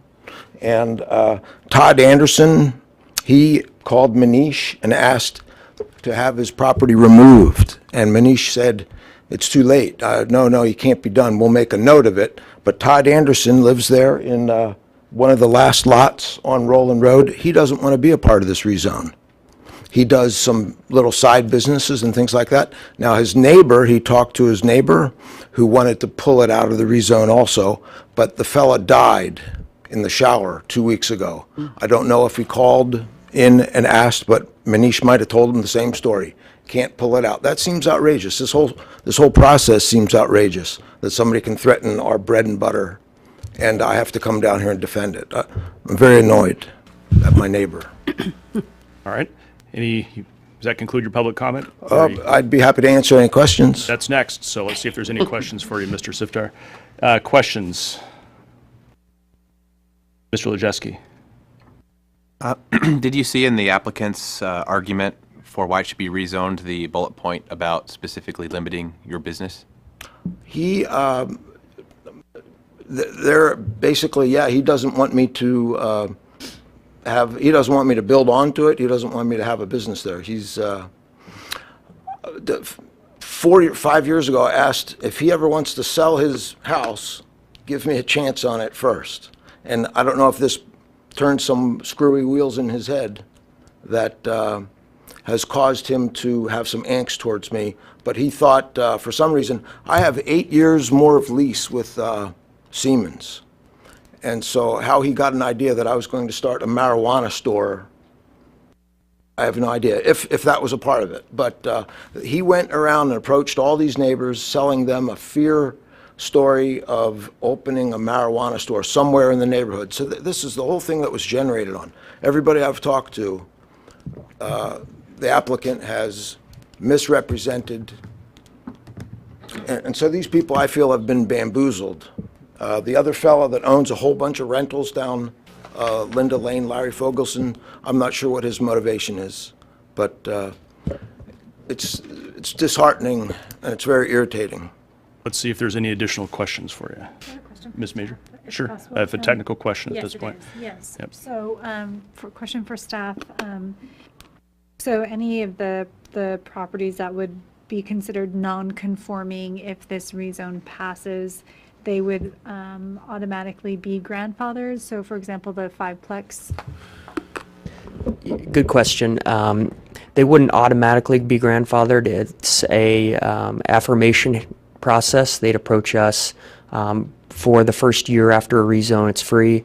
Approach us. It's very easy to prove grandfathered process right after a rezone as opposed to multi-years after a rezone. So it's likely, unless they do something, the couple days after the rezone, that they'd be grandfathered. Okay, one more. Do you contact those properties, or is it up to the property owner to contact the borough? It is up to the property owner. Typically, we do make as great an effort as we can after a rezone to let property owners know about the year that there's no fees and encourage them to apply the application. Okay, thank you. Thank you. Additional questions for Mr. Sifter? So I have one, which is you're aware that the substitute removes your lot along I'm with here the to other. make sure that happens. Okay, thank you. I don't see any other questions for you at this point. So, Mrs. Sifter, if you want to give us your name, spell your last, and My name is Kate Siftar, and it's Siftar. So I'm just here to second Bob's comments that we do approve the substitute. And we're here to make sure that happens. So a couple comments just about the traffic. Siemens has about 25 employees, so that's about 0.3% of the total traffic there. And also the regional plan is a little dated, hasn't really kept up with the neighborhood. We were concerned about how Mr. Ross acquired the signatures. So he got 6 signatures in June, added our property in August, and then submitted his signature on that amended. So it's only 6 signatures that can do all this. So there's a lot of questions about how the signatures were acquired. And just that the land use goal is private property, retention of private property rights, which are valuable. So we ask you to exclude our property and approve the substitute ordinance. great, thank you. Let's see if there's any questions for you. Oh, Mr. Lejeski? So I just got some thoughts running through my head. I'm just wondering if there's more to the story. If maybe he personally doesn't like you. I'm trying to sniff out if this could be a possible, abuse of government process, or if it's just a misunderstanding, or if there's any information you could provide to color We that. did start to clear part of the property behind the existing building. So if he saw that clearing, maybe he didn't understand what we were trying to do, but he seemed a little concerned about a marijuana facility when we're looking to expand the office, and that's what it would remain. And he's concerned about traffic. The building actually shields his property from the traffic on Chena Pump. And we also built it to keep, away from the boundaries, and a nice tree line around it. So we don't just clear it. That's, the tenants like it that way. Okay, thank you. You additional questions? I don't see any, so thank you both very much for coming down to testify. There's 2 empty seats. If anybody else wishes to testify on this ordinance, 2018-43, or the substitute. I don't see anybody coming forward, so I'm going to close public hearing on ordinance 2018-43. Adopt. Second? It's moved by Mr. Tackey and seconded by Ms. Williams. Move the substitute. Second. And the substitute was moved by Mr. Lejewski and seconded by Mr. Tackey. So, Mr. Lejewski, do you want to speak first to Mayor, whoever wants to? Mayor? Sure, the substitute just reflects removing those 4 properties that are along Chena Pump to reflect the recommendations by the Planning Commission. Okay. Other discussion, the substitute is the motion that's before us. Assembly debate or questions? Ms. Williams? Question for the administration, really. Is there a timeline for revisiting the comprehensive plan in this area? It is on my list of things to do. Mr. Lejewski? So I still feel like there's part of the story here that's missing, and we don't have all the information that, and I don't know that it's critical that we can't make a decision or anything, but I just think there's some facts that are maybe nobody in this room knows.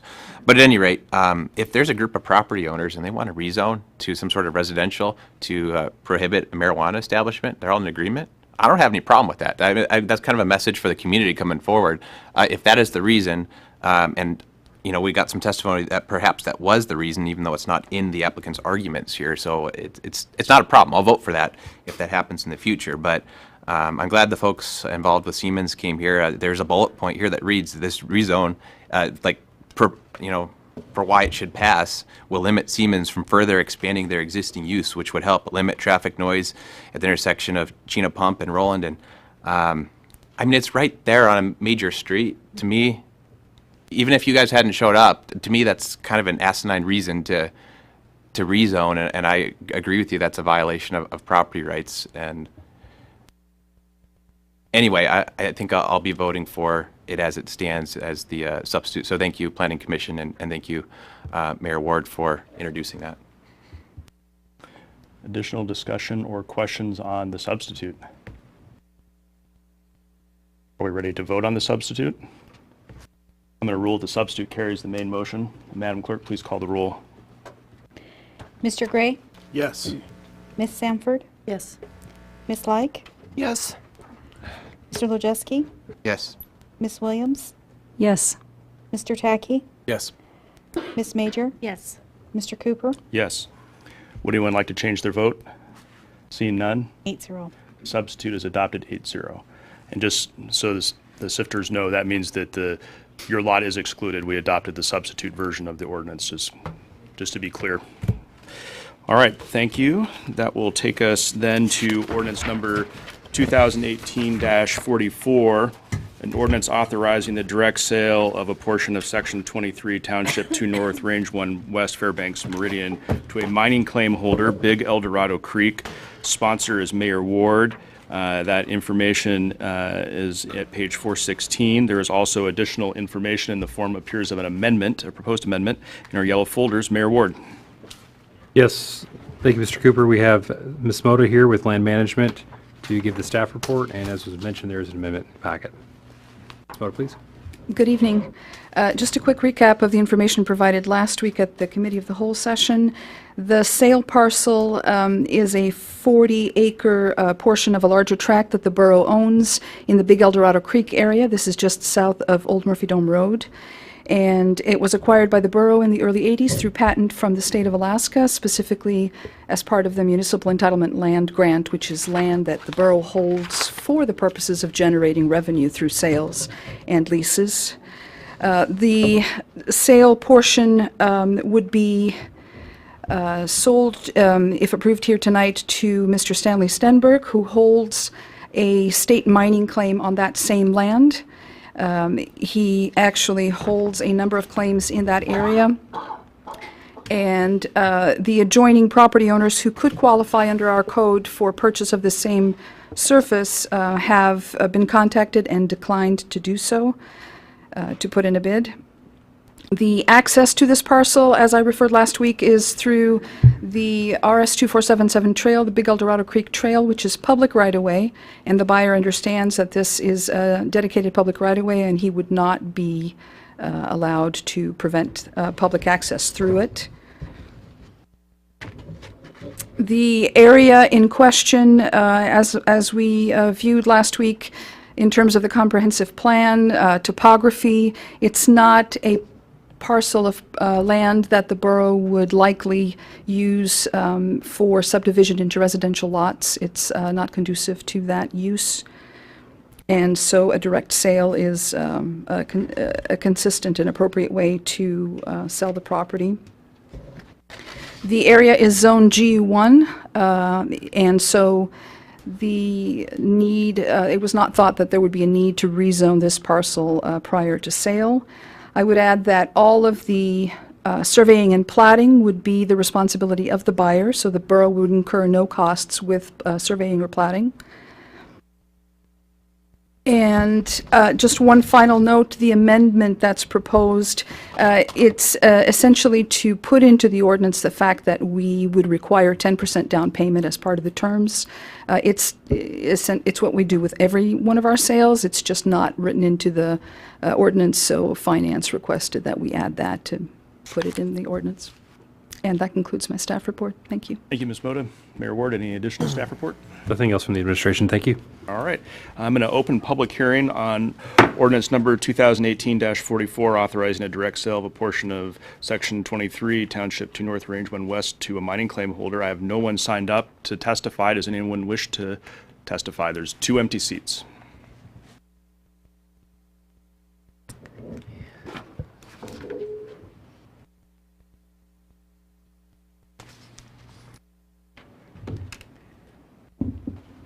Good evening and welcome. If you could give us your first and last name, spelling your last, and your general area of residence or neighborhood, you'll get 3 minutes.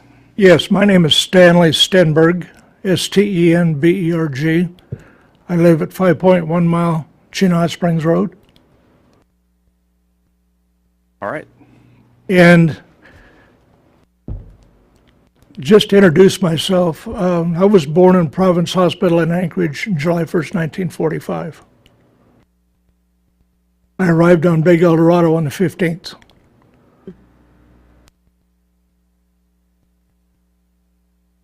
My family has been involved on Big El Dorado for almost 80 years. And essentially, I grew up out there. I'm a father of 7. We've got 27 grandchildren, 4 great-grandchildren. All of my children were raised and went through the school system here in Fairbanks. I've got, I'll be 74 in July. And with the exception of 5 years that I spent out of state in the service and working for DOD, I've got over 60 years in Fairbanks. My family's been involved in the community. Brother's an engineer, worked for the city for a number of years, and he's working down at Clear now.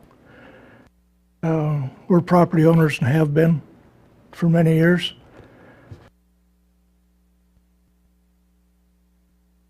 I waited a long time to get myself plugged back in out there, Big El Dorado. That opportunity came 10 years ago when a portion of the claims that I now have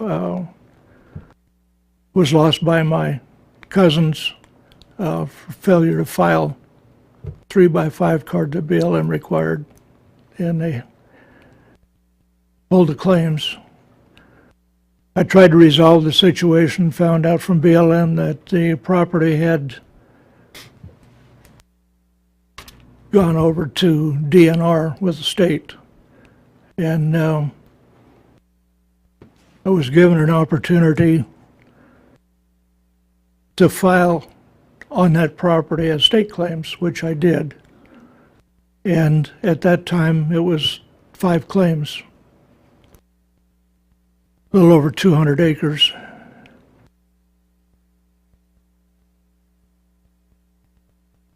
Shortly after that, I realized that the rest of the valley was open, so I went and filed on the rest of it, and I've got 22 claims out there now. Roughly half of it on borough property.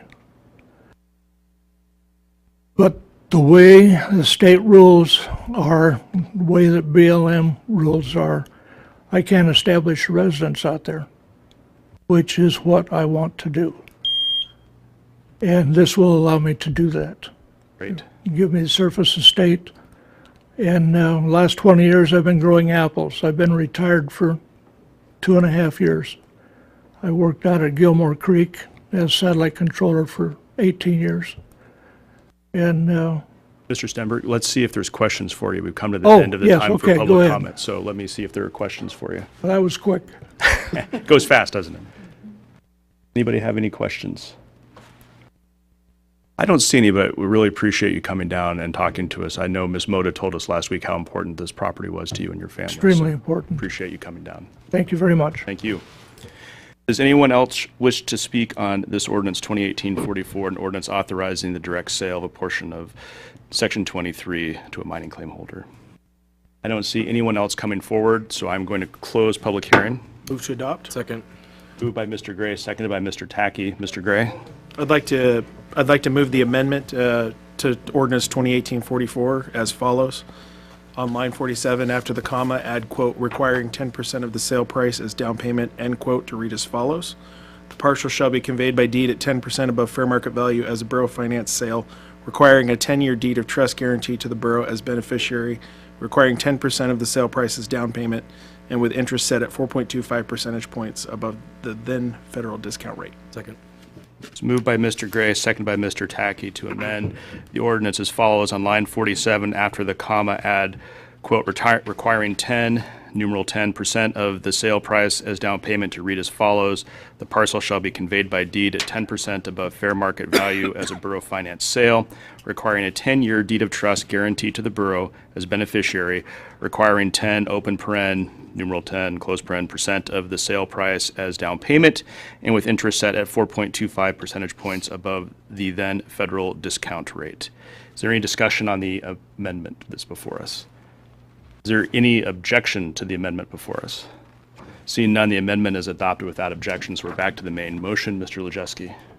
I guess for staff, is this fairly typical for us to do kind of owner financing for sale of borough property? Yes, it has been practiced for many years, and it's actually worked out quite well for the borough. We, of course, make the interest, and our success rate with full payment has been quite high. That was going to be my other question. What kind of quagmire does it create if someone defaults? So the deed of trust guarantees us as beneficiary the right to do a non-judicial foreclosure. It's a 90-day process where we essentially take back the property. That would be ironic. Okay, that's all for now. Okay. Other questions or debate, discussion? Okay, well, then I got another All thing. right, if no Mr. one's gonna Lajewski. speak. Just in general, kind of big picture, I really like seeing this sort of thing. For me, it's as simple as I like private property. But beyond that, kind of more big picture, the more of this we can do, it helps the borough financially. My understanding of the revenue tax cap is that this doesn't, for whatever it's taxed times the mill rate, it doesn't reduce everyone else's taxes by that way. And that would be great. I want lower taxes, but it does effectively increase the overall tax revenue cap, which means there's more money to pay for buildings and things like Mary Siah and so forth. So it's great, you know, one little drop in the bucket at a time. All right. Stolen, you look okay. Anyone else wish to make a comment? I don't see any, so I think we're ready to vote on the ordinance as amended. Madam Clerk? Mr. Tackey? Yes. Ms. Williams? Yes. Mr. Lajewski? Yes. Ms. Like? Yes. Ms. Sanford? Yes. Mr. Gray? Yes. Ms. Major? Yes. Mr. Cooper? Yes. Would anyone like to change their vote? Seeing none, 8-0. motion as amended is adopted 8-0. So that will take us next to ordinance number 2018-20-1K, an ordinance amending the FY 2018-19 budget by appropriating $148,068 in federal pass-through grant funding to the Special Revenue and/or Capital Projects Fund for the acquisition of emergency management-related equipment, training, and exercises. Sponsor is Mayor Ward. There's information at page 421. And Mayor Ward. Yes, thank you, Mr. Cooper. We have Mr. Paulson with Emergency Operations for the staff report. Thank you, Mayor, Mr. Cooper, and Assembly. This ordinance, as discussed last week, appropriates $140,068 of State Homeland Security Grant Program funding for various projects for the Department of Emergency Operations. To highlight some of the projects, Stop the Bleed supplies, which will allow us to put emergency trauma kits, Stop the Bleeding kits in our sporting events, arenas, and large arenas, and other areas where we have large gatherings within our community to provide some initial training and equipment for the general public to use in the case of one of these types of occurrences as of active shooter or some other type of incident, including earthquakes and building collapses, those types of things, to allow the public to do some emergency response care for the general public prior to emergency response personnel's arrival.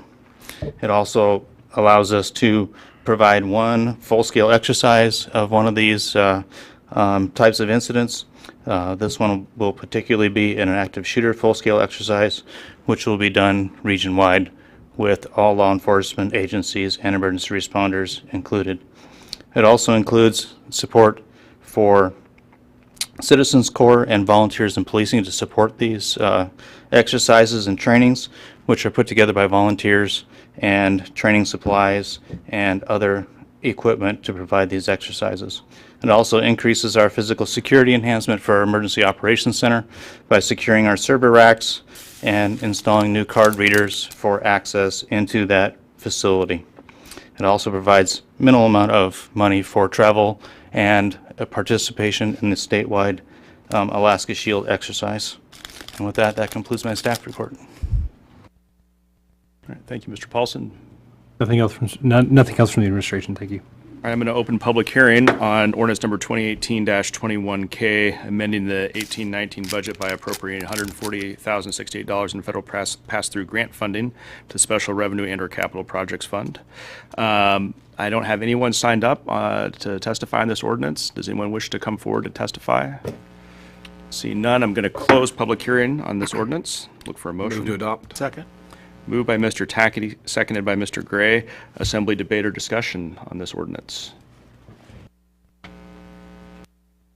Seeing none, clerk, let's vote. Ms. Sanford? Yes. Mr. Wojcicki? Yes.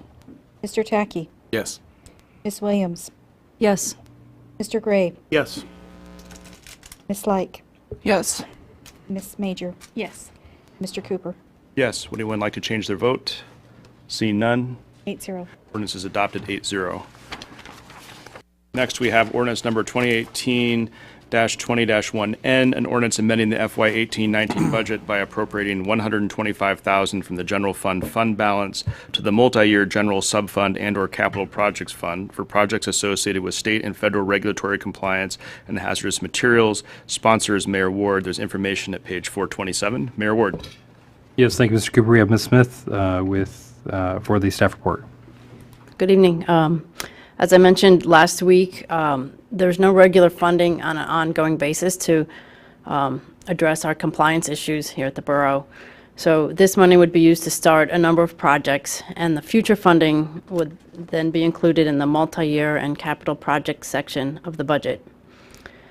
This appropriation would be used to address the lead in the soil under the SS Nenana, decommission unused wells at Chino Lake Recreation Area, test some of the wells in parks, about a handful of wells in parks, and make sure they're signed appropriately, and then start on some heating oil tank replacements, some that were installed in the 1970s. And that concludes my report. If you have any questions. Anything else from the administration? Nothing else from the administration. All right, I'm going to open public hearing on ordinance 2018-20-1N, amending the FY 18-19 budget, appropriating $125,000 from the general fund balance to the multi-year general subfund and/or capital projects fund for projects associated with state and federal regulatory compliance and hazardous materials. I don't have anyone signed up for public hearing. Is there anyone who wishes to speak on this ordinance? I don't see anyone coming forward, so I'm going to close public hearing on ordinance 2018-21N. Look for a motion. To adopt. Second. Moved by Mr. Gray, seconded by Ms. Major. Assembly debate discussion on this ordinance. Mr. Wojcicki? Well, this is partially related to this ordinance, and it probably goes without saying, but I'm sure you remember Carrie Mullis. And it just reminds me, because of the underground oil tanks, that we need to do our due diligence before we present facts to the public, just to make sure there's not a mistake. That's all. Additional assembly debate discussion on this ordinance. Seeing none, clerk, I think we're ready to vote. Mr. Wojcicki? Yes. Ms. Williams? Yes. Ms. Sanford? Yes. Mr. Gray? Yes. Ms. Like? Yes. Mr. Tackey? Yes. Ms. Major? Yes. Mr. Cooper? Yes. Would anyone like to change their vote? Seeing none, 8-0. the ordinance is adopted 8-0. All All right, and next we will go to ordinance number 2018-45, an ordinance amending Chapter 21.28 Fairbanks North Star Borough Code regarding air quality control program, Fairbanks North Star Borough Code 1.20.080 fine schedule, and Chapter 4.12 Fairbanks North Star Borough Code regarding air pollution control commission. Sponsor is Mayor Ward. Information is at page 433. And back to Mayor Ward. Yes, thank you, Mr. Cooper. We have Mr. Miller and Mr. Zarnecki here for the staff report. And I will also point out that this has been referred to the Air Pollution Control Commission, and they have a recommendation in the packet. Great, thank you, Mr. Mayor Ward. And whenever you're, give your staff a second to find their seats and take it away.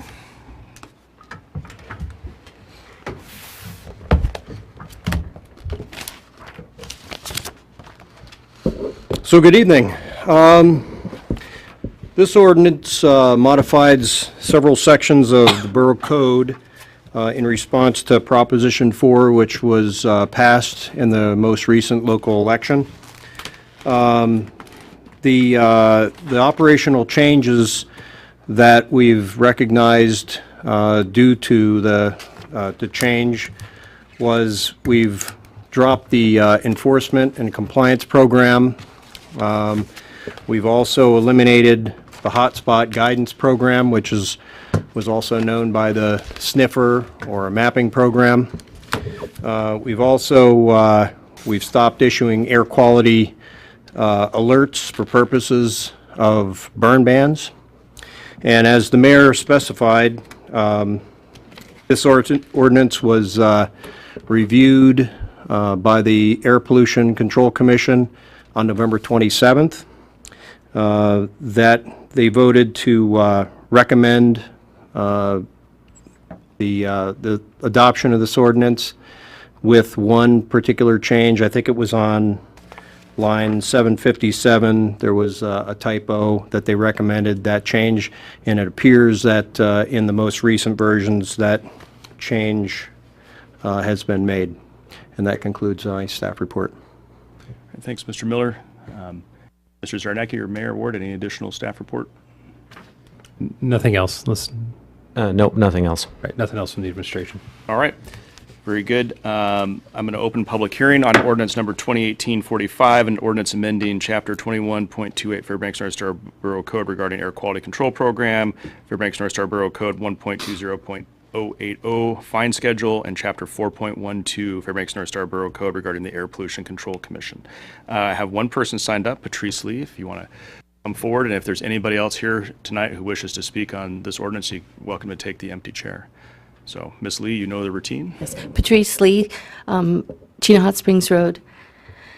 So I would be remiss if I wasn't here tonight to speak as I have been asked to on behalf of a number of people. There are many people who believe that it is not appropriate or legal to put an initiative on the ballot that you know will result in further harm to people.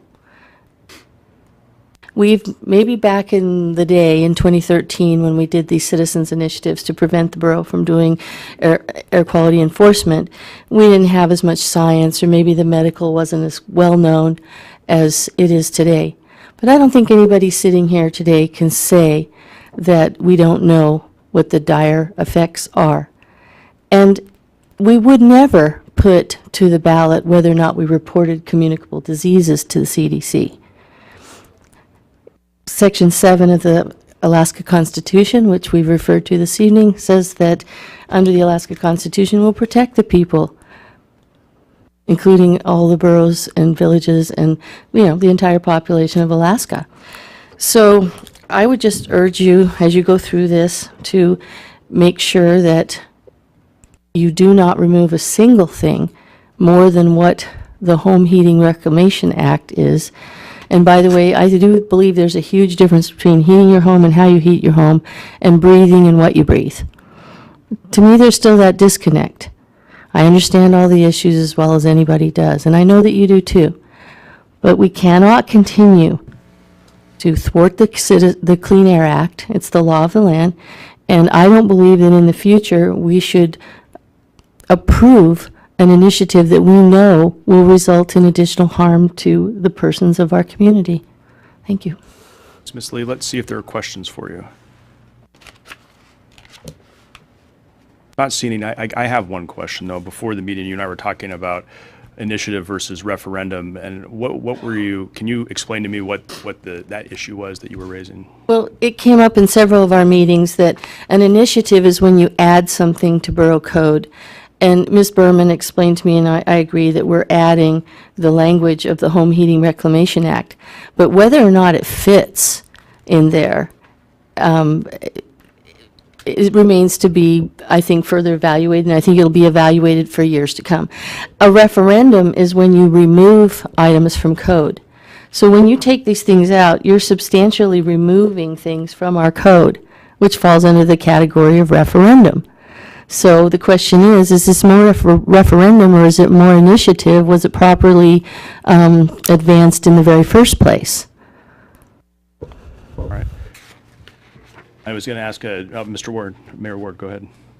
So, Ms. Lee, you understand that regardless of the actions here today by the Assembly, the proposition and what was approved in the proposition voted on by the voters this last fall is a matter of law once the election was certified. So regardless of what we do today, does not change that fact. No, I understand that. And I think my comments are more about how we proceed into the future and how we view things or don't view things.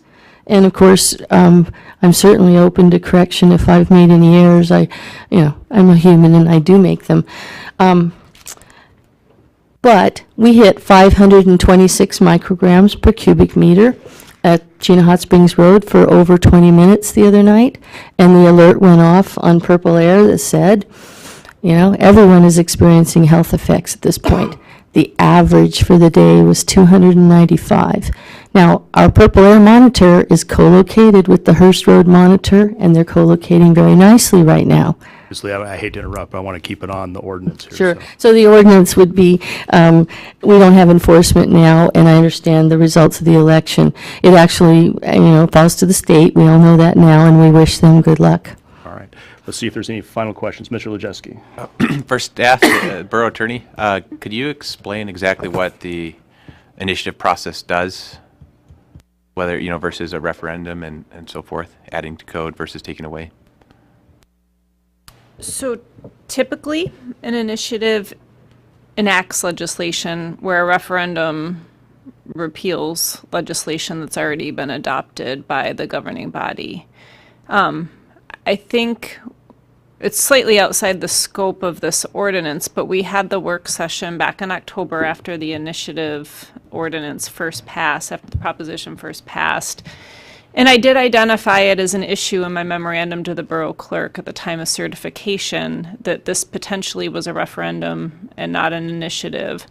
However, there is law, for instance, in municipal treatises that say you can use the initiative power to refer acts if you're doing something other than just that. And in this case, the initiative ordinance that was submitted contained its own definitional sections as well as a legislative section. It did more than just refer an act. So instead of doing an analysis as a referendum, it was done as an initiative.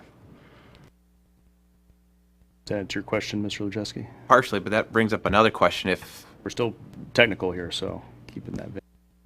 Not to debate yet. That's don't answer this if it isn't technical, but if someone brought up an initiative that purely repealed some code, does that mean that you, as borough attorney, wouldn't certify it for election because it would not be an appropriate use of a initiative? So certification isn't my role. By statute, it's the clerk's role. So I write, if the clerk calls on me to write a legal opinion to help her in her decision, then I do that. But I would not recommend certification if the requirements for a referendum weren't otherwise met. Okay, so your advice, okay, I got it. Thank you.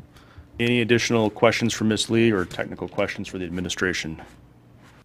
I don't see any. Thank you, Ms. Lee. Thank you.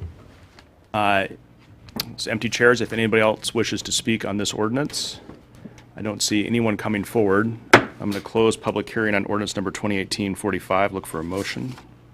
Move to adopt. Second. Moved by Mr. Tacky, seconded by Mr. Gray. Assembly debate or discussion on this ordinance. Ms. Williams. I've got two questions. Question one is verifying that indeed the Home Heating Reclamation Act makes it impossible for the borough to ban burning tires and the other prohibited stuff listed in lines 354 through 371, 370.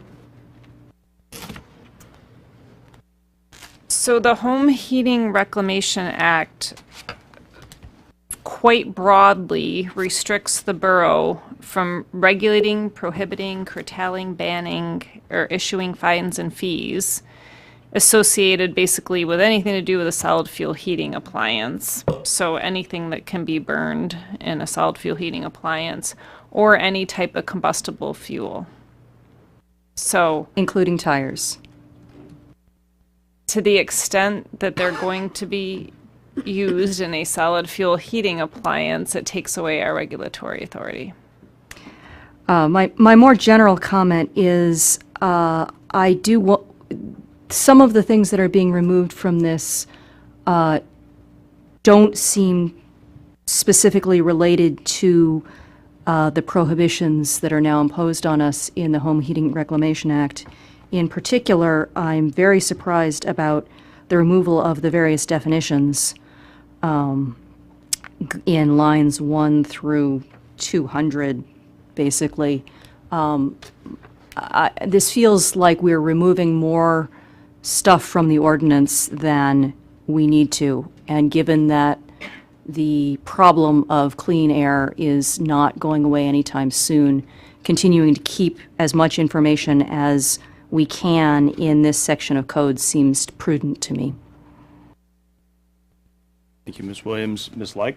I guess I want to kind of second what Ms. Williams said. I think that for us all to be good neighbors, like I think that some of this information that's here is valuable when it comes to how to burn more cleanly and the health risks that we have. And I don't think that this ordinance is necessary, so I don't support it. Ms. Like, Ms. Dolan, I'm sorry I didn't catch you in time. That's okay. I just want to clarify to Ms. Williams' comments on the definitions that the only definitions proposed to be removed are ones that are only correlate to language within Chapter 2128 that was also being removed. So we wouldn't leave definitions in that no longer applied. So those terms are no longer going to be used in our title, so we remove them. But the ordinance itself can always be retrieved. It will be retained by the clerk's office if anybody needs to refer back or wants to put those back in at some point. Mayor Ward, did you have a comment as well? Just wanted to make sure the attorney was able to give clarification on that. Great, thank you, Mayor. Next, I have Mr. Lejewski. So I think I know the answer to this, but if someone were to burn tires, use petroleum products, et cetera, as a bonfire, that's not classified as a heating source, and so that would be something that the borough potentially could have a say in. Right? Correct. Just as long as it's not in a home heating device. For open burning or something, correct. Okay, and then, I don't know, I guess kind of my view of the ordinance overall is, I do agree it's not necessary, but to me, this is kind of like lifting up the carpet and getting rid of the dirt that's underneath it. It's not necessary, but it's kind of like, I think it's good housekeeping, and it'll help simplify the code and prevent some possible misunderstandings of conflict of code in the initiative process. So I'll be supporting it. Additional comments, Mayor Ward? Yeah, so just want to give, a little bit of context to the reason why, this may seem like it's very broad. And part of that is because there is some potential for, I think, for misunderstanding when folks look at this section of code if this language is still in there. And although it's not needed to remove this to in fact have the initiative take effect, that happened when the election was certified. The challenge that we have is we don't want, our code is our laws for the borough. And so we don't want folks going to our code and then getting confused on what things that we are or not doing. So that's part of, in my opinion, our responsibility here is to make sure that that's, easily discernible for folks to look to our code and say, okay, this is what the borough is or is not doing.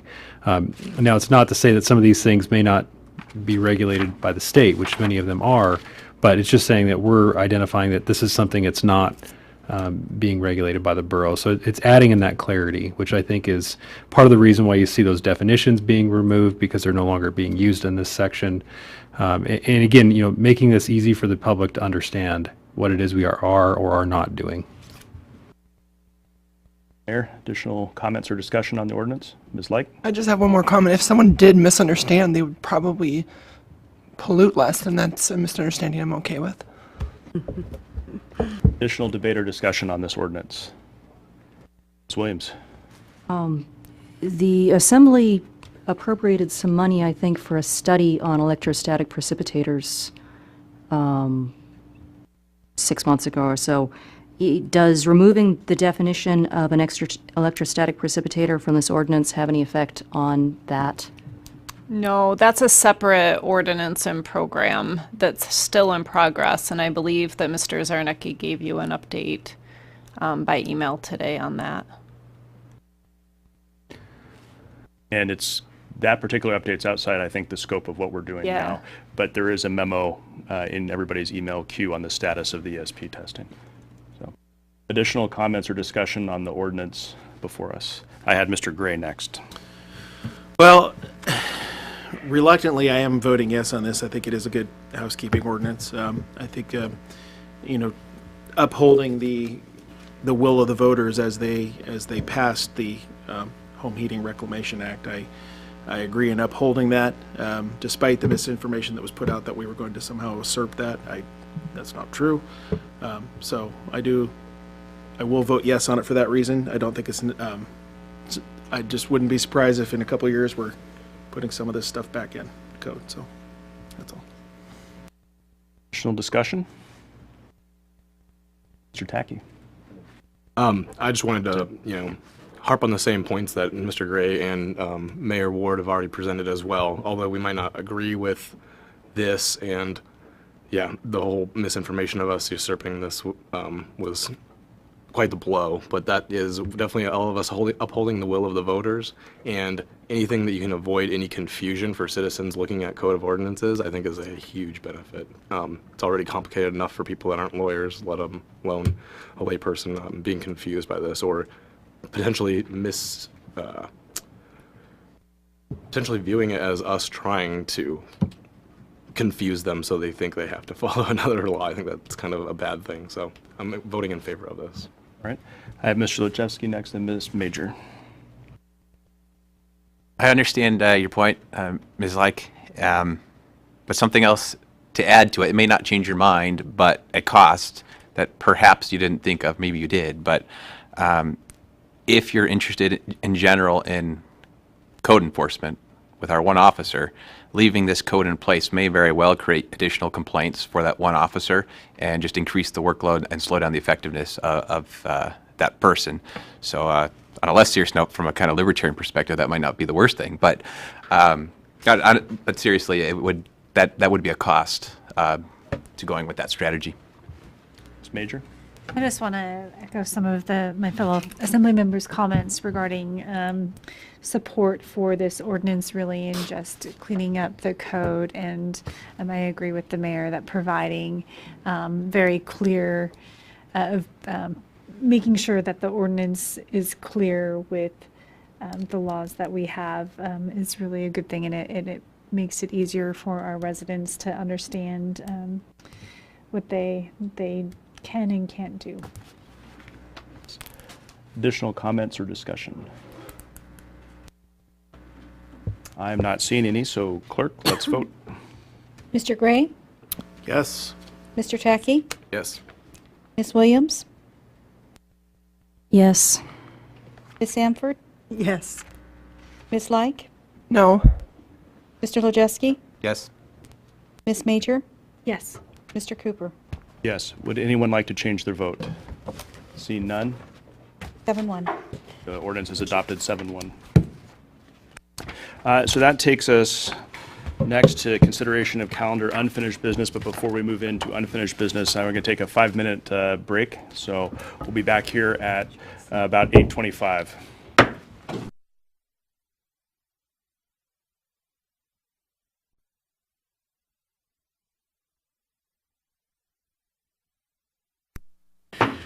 I'm going to call the assembly back to order. It's 8:24. We're back exactly 5 minutes after we started our break. And the next ordinance is 2018-41, an ordinance amending Fairbanks North Star Borough Code Title VII regarding the school district budget and the permitted accumulation of school district funds. The sponsor is Mayor Castles at page 468. This is coming back under unfinished business. There's also a proposed substitute by Mayor Ward and myself. And so for the consideration of this item, I'm going to pass the gavel to Ms. Major.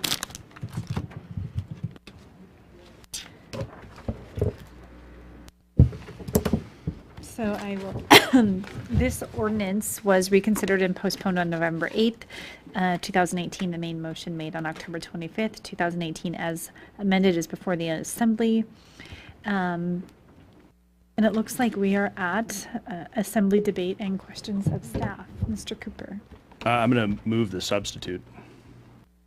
Second. Okay, so the substitute was moved by Mr. Cooper and seconded by Ms. Williams.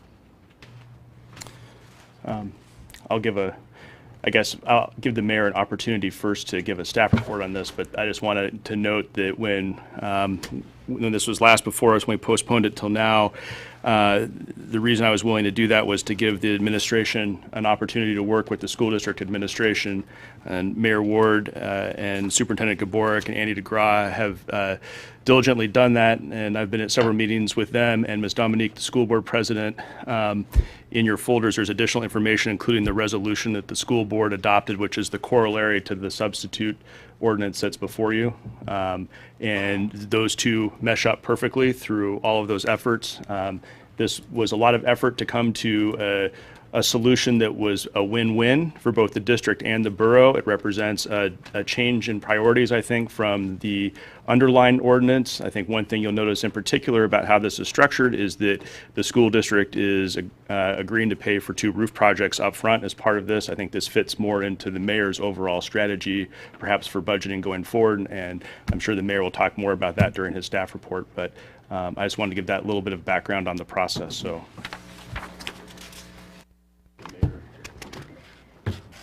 Say more. Just for process sake, we don't actually have a staff report on this one since it's brought back. All right, well, I was arguing about it then. But Mayor Ward, I do have you under assembly debate and questions if you have some comments you'd like to make. And then Mr. Tacky will be after. Sure. Thank you, Ms. Major. So some of the questions that were raised in one of the work sessions that we had earlier were the discussion on how much fund balance is appropriate for the school district to carry, and then what to do with the fund balance that they do have. And so I think this substitute ordinance does address that question. We essentially set the cap at 10% of operating, roughly, which is what the state limit is.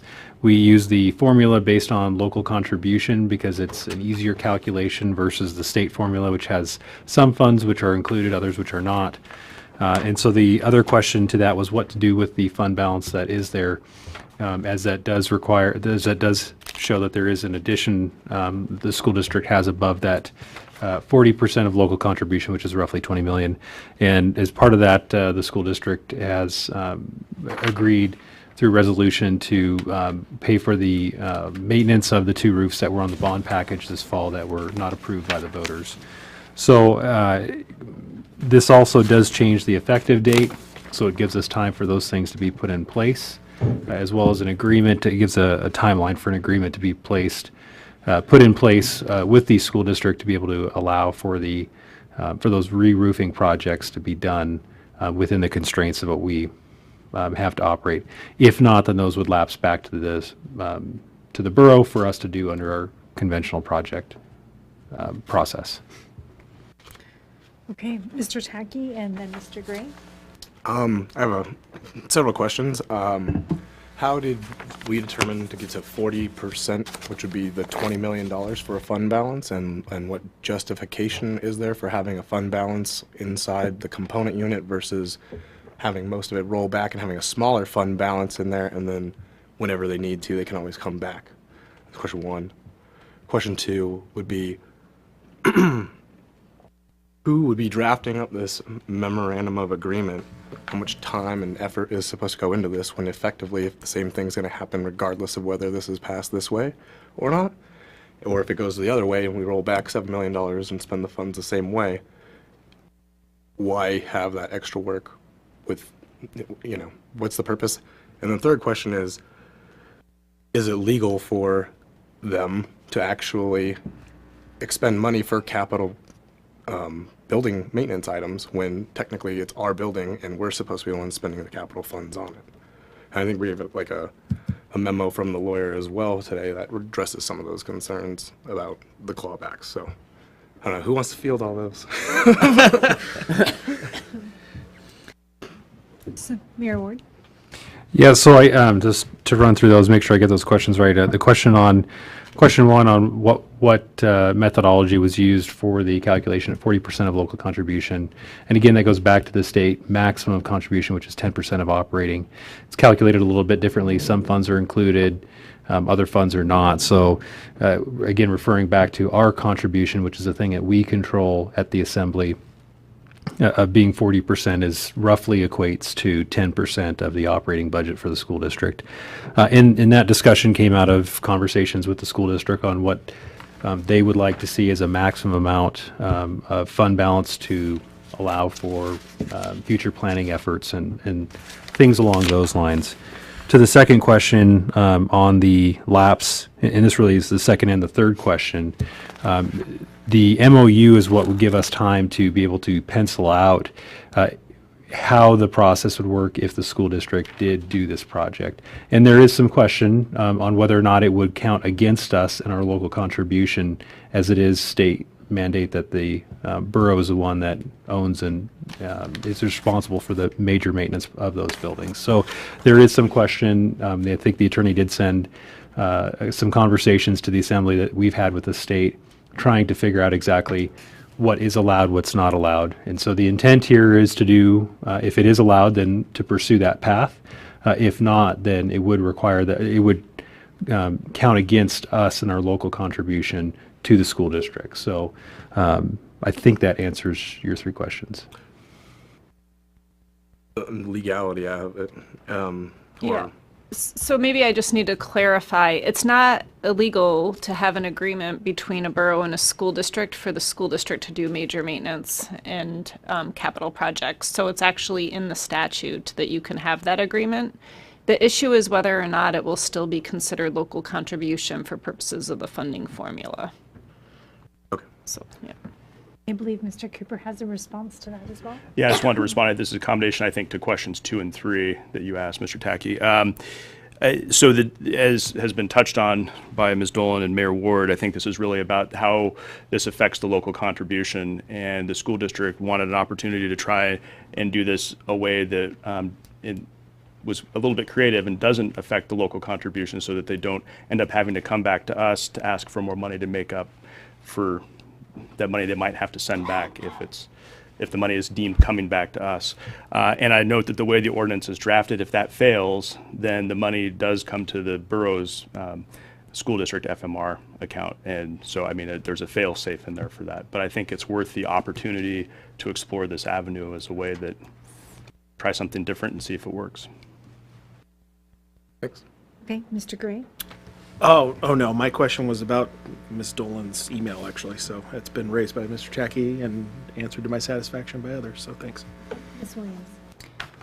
I've now gotten confused. So the state says that the school district can't keep more than 10% of the operating budget. Is that correct? So the state law has a restriction on the amount of carryover from year to year, correct? And that's based on the total amount of operating budget. Is this... Well, hang on, let me correct that, I guess. Let me read it to you. So a district may not accumulate in a fiscal year an unreserved portion of its year-end fund balance in its school operating fund is defined by reg, that is greater than 10% of its expenditures for that fiscal year. So it's based on expenditures.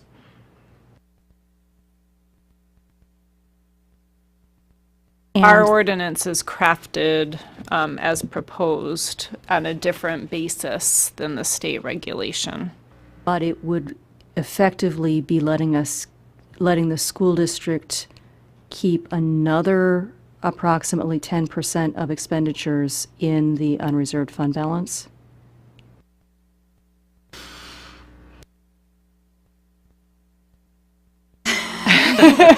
I'm just trying to, I'm trying to interpret what the mayor was saying about where that 40% came from. He was linking it to 10% of either operating or expenditures. So, Ms. Major? I was going to, but look, Mayor Ward, I'll let Mayor Ward answer this one. Okay, so the state statute refers to 10% of expenditures, but there are certain exceptions to that. So of the unreserved balance. So if it's, and I don't know the exact language, but if it's in a different fund and it's dedicated or it's committed in some form or fashion, that it's not included as part of that formula. Our formula includes all of the funds that are considered unrestricted under Gatsby rules. And I'll look to make sure if I say something wrong here that I get corrected. But because of that, the formula is calculated a little bit differently for us. We are using our contribution to the school district as a way to determine what's appropriate. 40% of our contribution historically is roughly this 20 million number. That $20 million number is roughly 10% of the operating or the expenditures for the school district. But it, again, the state formula backs out certain funds. So the actual fund balance may be less than what we are allowing because it's in other funds. Does that make sense? My question is really, does this let us keep twice as much as what the state was suggesting? No. Not necessarily, no. Mm-mm. I can add on. Yeah, I think the answer is no. It's intended to mirror it, I think, because the state formula is based on a percentage of expenditures, and what we're proposing is based on a percentage of local contribution. They might not always marry up perfectly, and I think there was a few meetings ago we had the spreadsheet in front of us where we looked at the historical figures, and for the most part, our percentage was pretty close to theirs. I can speak to that. So averaging from 2007 to 2018, 10%, the equivalent amount under the other formula is 36.4%. So it's close to being equivalent to that 10%. I think if it ever got really out of whack, we'd have to look at it then. But I mean, there is that possibility that those two could somehow get way out of whack. But. Ms. Sanford. And so the amount that's going to be remaining in the account, just because I wasn't party to any of the conversations that were had, is the plan that was presented to us in the work session to continue to spend that down? Is that still in place, or are we basically saying we're going to allow you to have this? Because I feel like this sort of backs away from our original pressure to sort of spend that money down, and that concerns me a little bit. So I'm kind of wondering where this seems like a big savings account to me, I guess is all I'm saying. And I want to know what's the plan. Mayor Ward, looks like you have a response to that. Yeah, so the assembly doesn't have authority over what the school district spends those funds on and what they choose to spend those lapse funds on.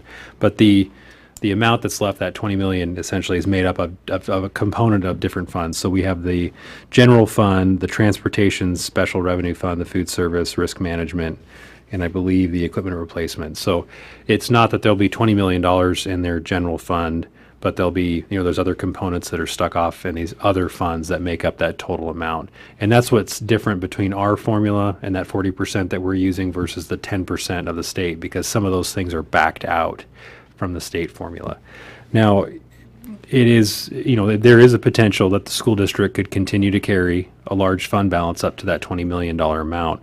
However, in the discussions that we've had with the school district, this allows them to have the flexibility to plan, to be able to, I guess, give themselves a trajectory, which I believe is roughly, and Ms. Dominique could probably speak to this better, on what their goal is, which I think is 6% of total expenditures, whereas we're looking at now roughly 10%. So the idea being is that it gives the school district some flexibility. It also makes it a component, and this process a part of our budget process when we go to make our allocation. And so it creates essentially a very transparent process where we're able to look at those different funds, the purposes, what draws on those funds the school district is considering, and how that overall equates into the contribution from the borough to the school district. Okay, Ms. Dominique, I have you next. I just kind of want to add to her question and Mayor Ward's answer. We do plan to use the money at a 6% rate, even though we're going to have at least 10% in our, I'll say, coffer. But we don't plan to do a spend down plan. We have really changed it out, because spending down is just like you just said, it's like a big savings account and we're trying to get rid of the money. That's not what we're going to do. We're going to use the money to better benefit our schools. One of the things that we're going to do is hire some instructional coaches for our schools. We've never had that before. We're going to start working on school issues and getting our kids better educated by using this fund. Okay, any other assembly debate or questions? Mr. Cooper and then Mr. Ledusky. I guess I just want to make one comment, 'cause I think Mayor Ward's comments touched on this, which is, as with the main ordinance, I really like the mechanism here better as a percentage of local contribution. It's much better than what we have in code now, and I like the fact that it addresses all these other internal service funds and special revenue funds, because it's really looking at it holistically. So, you know, the mechanism that we put into code that's currently existing is very cumbersome and hard to work. And so this is, as the mayor said, very transparent and very clear, and you can see exactly what's going on, and I like that about it.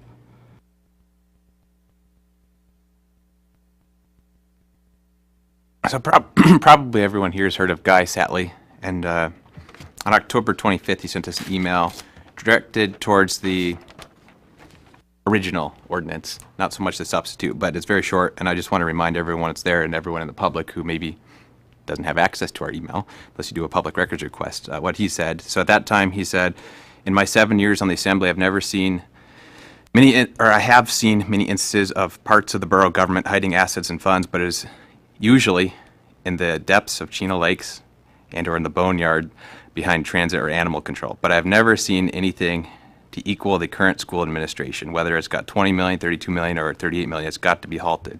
And then, of course, just recently, we got the email from him regarding this substitute, and he says, "This is not a compromise at 20 million. As termed by the news miner, it is a total cave-in. You have paperwork showing the historical levels of this fund in the range of 2 to 3 million. There never was a problem until the current superintendent started rat-holing funds for some reason. Please reduce the number to 5 million or less. The place for a large reserve fund in the FNSB is in the FNSB, not the school district." And so I really want to agree with him, particularly in that last bit where our reserve, I've said this before, our reserve is, in a way, it's the school district reserve. We're the parent organization, and that is really the most appropriate place for a large reserve to be if there were to be one. It's kind of like personal finance. If you had no emergency fund, yet you're maxing out your IRA every year. Well, then when you have some sort of problem, car breaks down, health problem, whatever, you're going to be stuck trying to pull money out of the IRA. It's just backwards. You build up your personal rainy day fund first before you save for retirement. And I know that's not a perfect analogy, but he's very correct in that. And, you know, 7 terms, that's 21 years in the Assembly. I don't know if anyone here is planning on doing that. But there's a lot of experience there, and I just don't want to, disregard Guy Satley's advice here.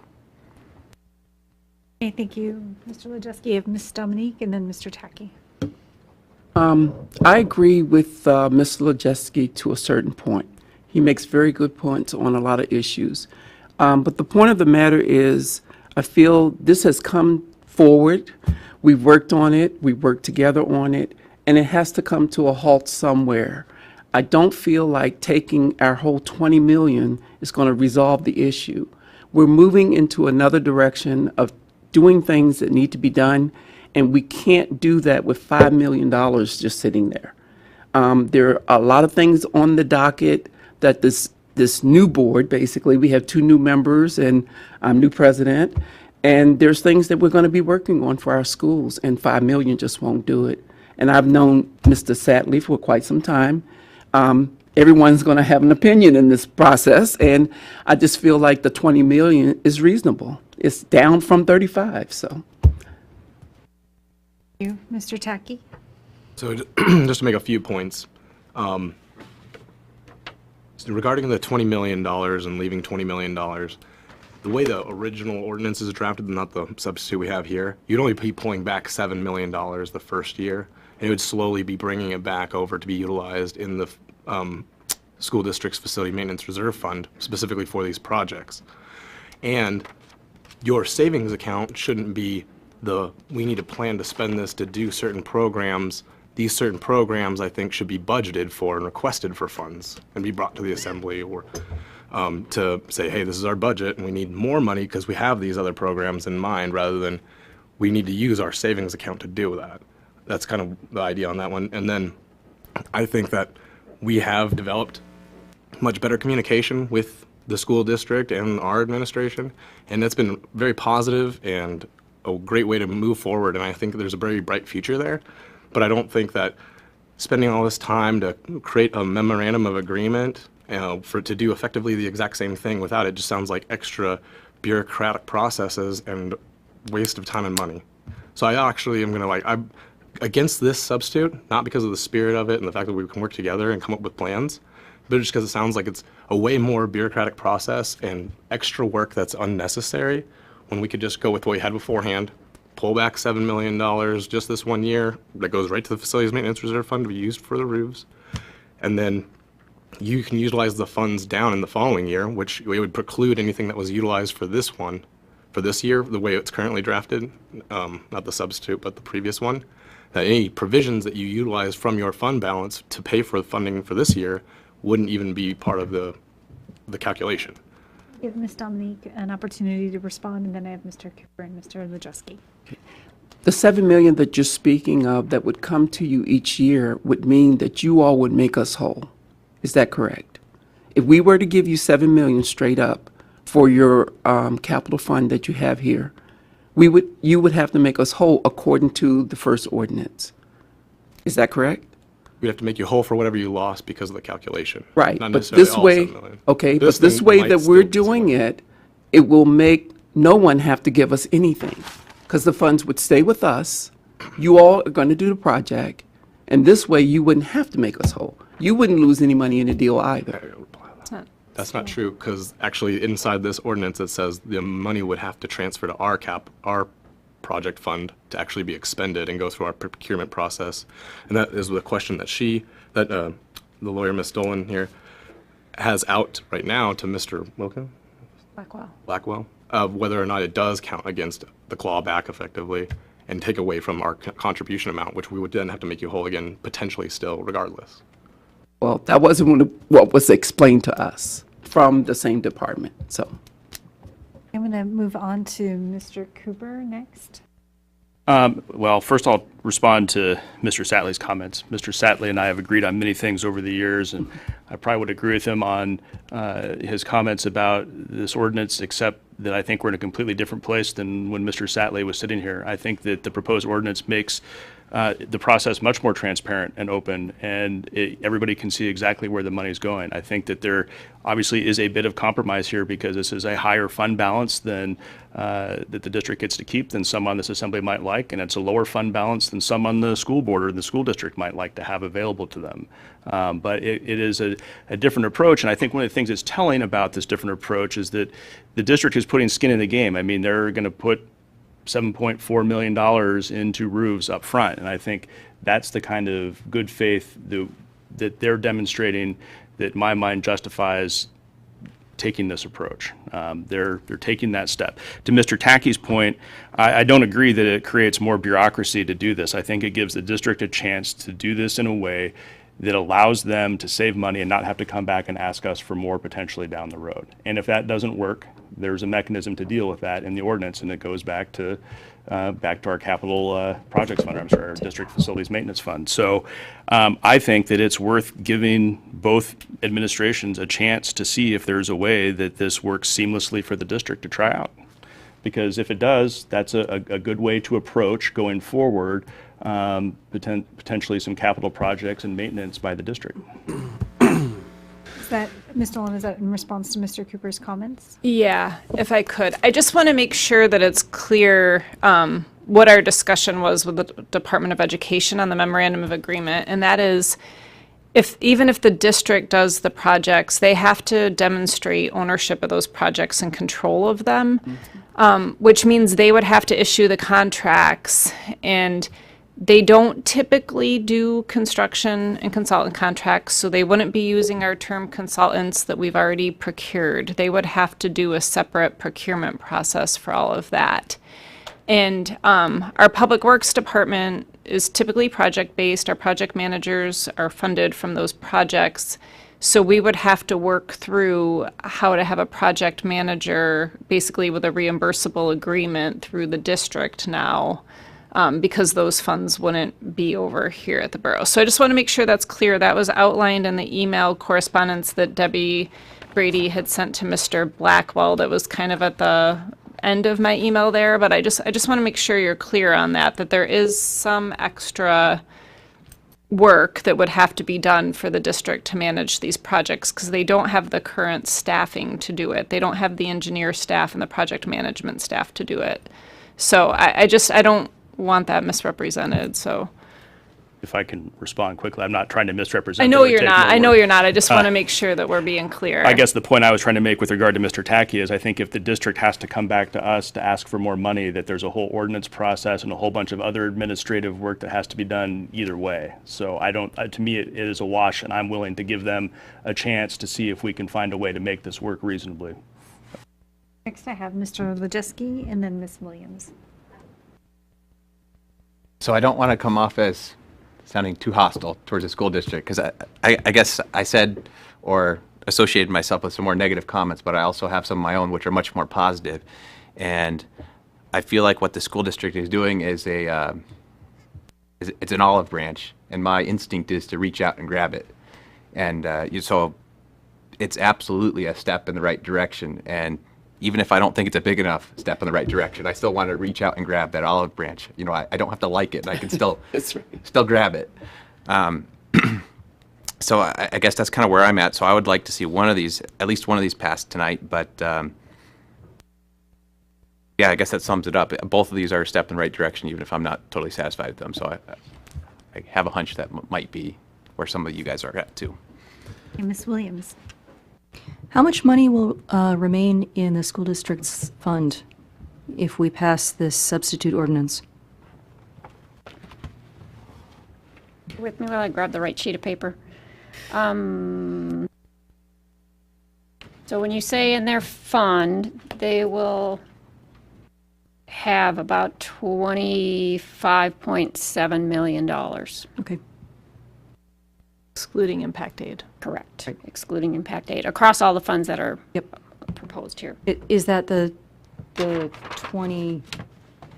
Is the most recent numbers we had were the 16-17 numbers? Right. And the information that should have been put in your folders for tonight's meeting, there is an 18 column on there now, which is the auditors have signed their opinion, but their audit has not been approved by their audit committee or by their board at this point. Oh, I found it. Thank you.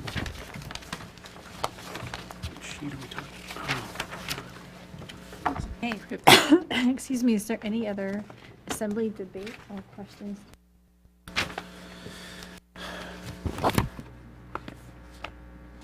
Sorry, Mr. Cooper.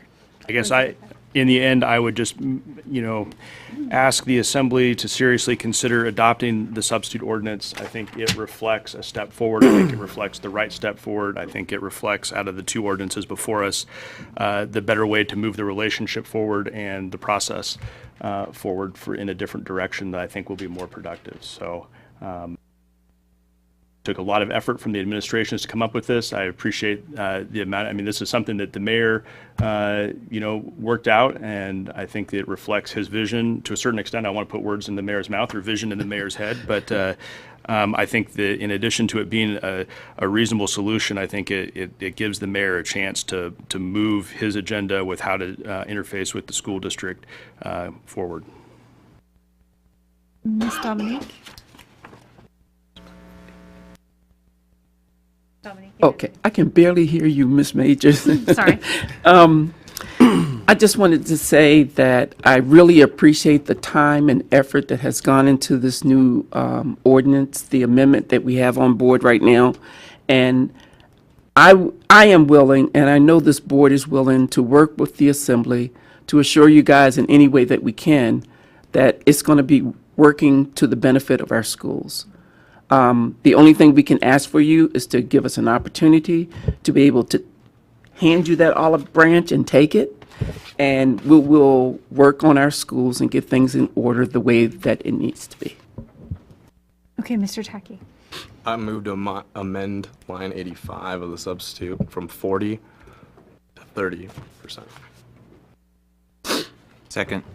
Okay, so Mr. Tacky has made a motion to amend, if you could, which line? Amend Line 85. line 85 from 40 to 30. Yes. And it's seconded by Mr. Lejeski. Mr. Tacky. So I understand this goes against the agreement and the resolution that has been agreed upon between the district and our administration. But I feel that $20 million is way too high. I feel like 18%, and that being your actual approximately $7 to $9 million a year would be far more appropriate. But I'm trying to find a happy medium that I think is actually a much better ground. That would put you more around $15 million, which I still think is obscenely high for being a component unit. I'm trying to find some way to soften this in my mind, because I feel like that's too large of a savings account to have right there. Mr. Lejeski, do you have anything else you'd like to add?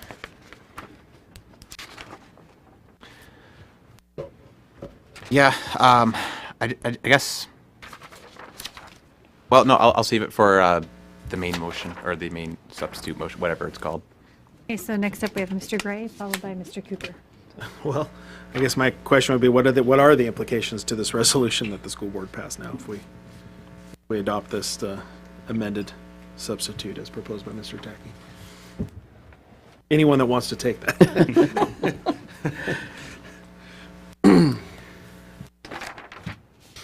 So there's no requirement that the district and the borough enter into the memorandum of agreement. So even with that amendment, there is a contingency that says if that memorandum of agreement doesn't happen, the $7.4 million will go to the borough's school district facility maintenance reserve.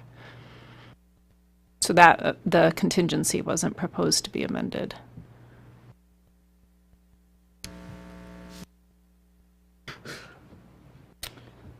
So there's a contingency in section 6, so lines 121 to 138 of the substitute. And so that contingency says if they don't execute the transfer of the 7.4 and do the memorandum of agreement, then the monies are going to be deposited to our borough maintenance reserve. So remember, there's a waiver. Despite this resolution. Despite the resolution, right? The resolution is Okay. just a statement of Got it. intent by the board. Yep. Thank you. Mayor Ward, did you have a response to that question as well? No, just on the amendment to the motion. If you wouldn't mind, I'll go to Mr. Cooper, then to you, Mayor, and then to Ms. Sanford. I guess I would speak against the proposed amendment. I think that the administration's worked hard to come to an agreement that made sense. based on their conversations, I think that it does. I assume if this body adopted the amendment, the district could conceivably reconsider its resolution, and if it wanted to go with that, it could, and if not, it couldn't. But I think it goes contrary to the good faith efforts that have been put into getting to where we are. So I'd speak strongly against the amendment. Okay, Mayor Ward. Yeah, I'd speak against the amendment as well. The 40% number is one that the two administrations talked about, came to an agreement on, as you have before you in the substitute. I would ask the Assembly to give this a chance, and I know you've probably heard, for some of you might have heard that before, but I think that this does create an opportunity for us to be able to have that dialogue with the school district on a more transparent basis of what the numbers actually are. That 40% number is very high, and especially in retrospect to the fund balance that we carry here at the borough as well. However, like I said, I think this leaves the doors open for conversation and allows us to be able to better plan for the future. And, I don't think that there's an intent to penalize the school district for their actions that has allowed for that fund balance to grow, but we are allowing for that flexibility for them to essentially have that soft landing, if you will, by establishing those parameters. So again, that was the discussion that the administrations had, and I think that although we are essentially in the driver's seat on this one, that in an effort of good faith and relations that I'd like to continue, regardless of what happens, that I would prefer to see the substitute as presented, not with the amendment. Okay, Ms. Sanford. So I empathize with Mr. Tacky in that 40% number actually made me recoil when I first read it, and in fact I was so shocked when I read it because I was like, oh my gosh, what have they been doing? They're supposed to have been working on this stuff, But obviously, I came down from that a little bit. But my thoughts are that, just to echo sort of what Mr. Cooper and the mayor is saying, is that there's been a lot of hours and time put into this, and it seems like to sort of to derail those efforts at this point seems a little disingenuous when we will have other opportunities to relook at this. We're going to be able to see what this new school board has. We're going to be able to see in the budgeting process how they are going to react to these types of changes. We're going to be able to make these decisions going forward every time that they come forward. And this is as Mr. Lejewski stated, this is a olive branch, and I certainly don't want to be 10%. To be the thing that the straw that breaks the camel's back on the olive branch of peace between the borough and the school district, if you will. So I wouldn't be supporting that amendment, even though my gut reaction is to agree with you. Okay, regarding the amendment to the substitute, any more debate or questions? Okay, seeing none, clerk, would you, let's vote. Mr. Gray. No. Mr. Tacky. Yes. Ms. Williams. No. Ms. Sanford. Nope. Ms. Like. No. Mr. Lejewski.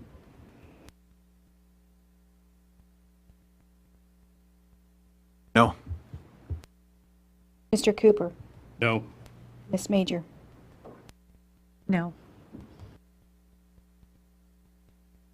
So, does anyone want to change their vote? Seeing none. 1-7. So the amendment to the substitute fails. 1-7. We are back to the proposed substitute. Mr. Lejewski. So I think I said in some of our previous meetings, part of the reason this is happening, it's not purely the issue of the fund balance. The other big issue in the background, which I don't know if anyone's brought up tonight directly, is the deferred maintenance problem. And that technically, I think if we're being honest, it's not a failure of the school district that we sit in that position. It's the failure of many previous assemblies and a cumulative, lack of a budgeting approach to really fully account for capital expenses. And we've been limping along on a crutch provided to us by the state, which has disappeared in the last few years. So I don't know, I just wanted to publicly say that part of it is our fault that this whole situation's here. And of the last amendment, I wanted to vote yes, but I think I'm going to go with my instinct and accept the olive branch. Okay, any other assembly debate or question? Seeing none, can we rule that the substitute carries? You can? Object to that? Okay, yes, you can. No, I needed to, yes, absolutely. Okay, so regarding the substitute, seeing no further debate or questions, clerk, if we could vote, please.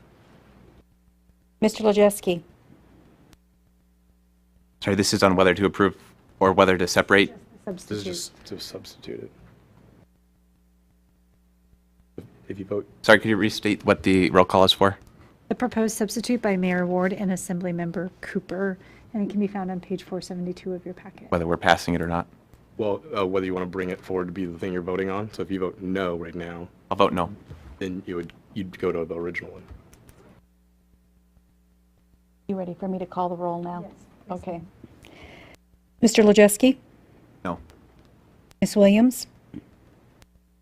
We have confused members. I'm sorry, I don't understand what we are voting on. Could you try one more time? We're voting on the proposed substitute, so that would be To move it to be the main motion. to, So a point of clarification, if a yes vote on this motion will substitute the original ordinance with the substitute ordinance. So a yes vote now will not carry the main motion, but it will substitute the original ordinance with the substitute. So we'll end up voting twice. Perfect, thank you. yes. So we're going to, is everybody good? Yes, right, so to restate, this is just the proposed substitute, and whether or not the proposed substitute should then replace should then go with the ordinance. Now I'm saying it incorrectly.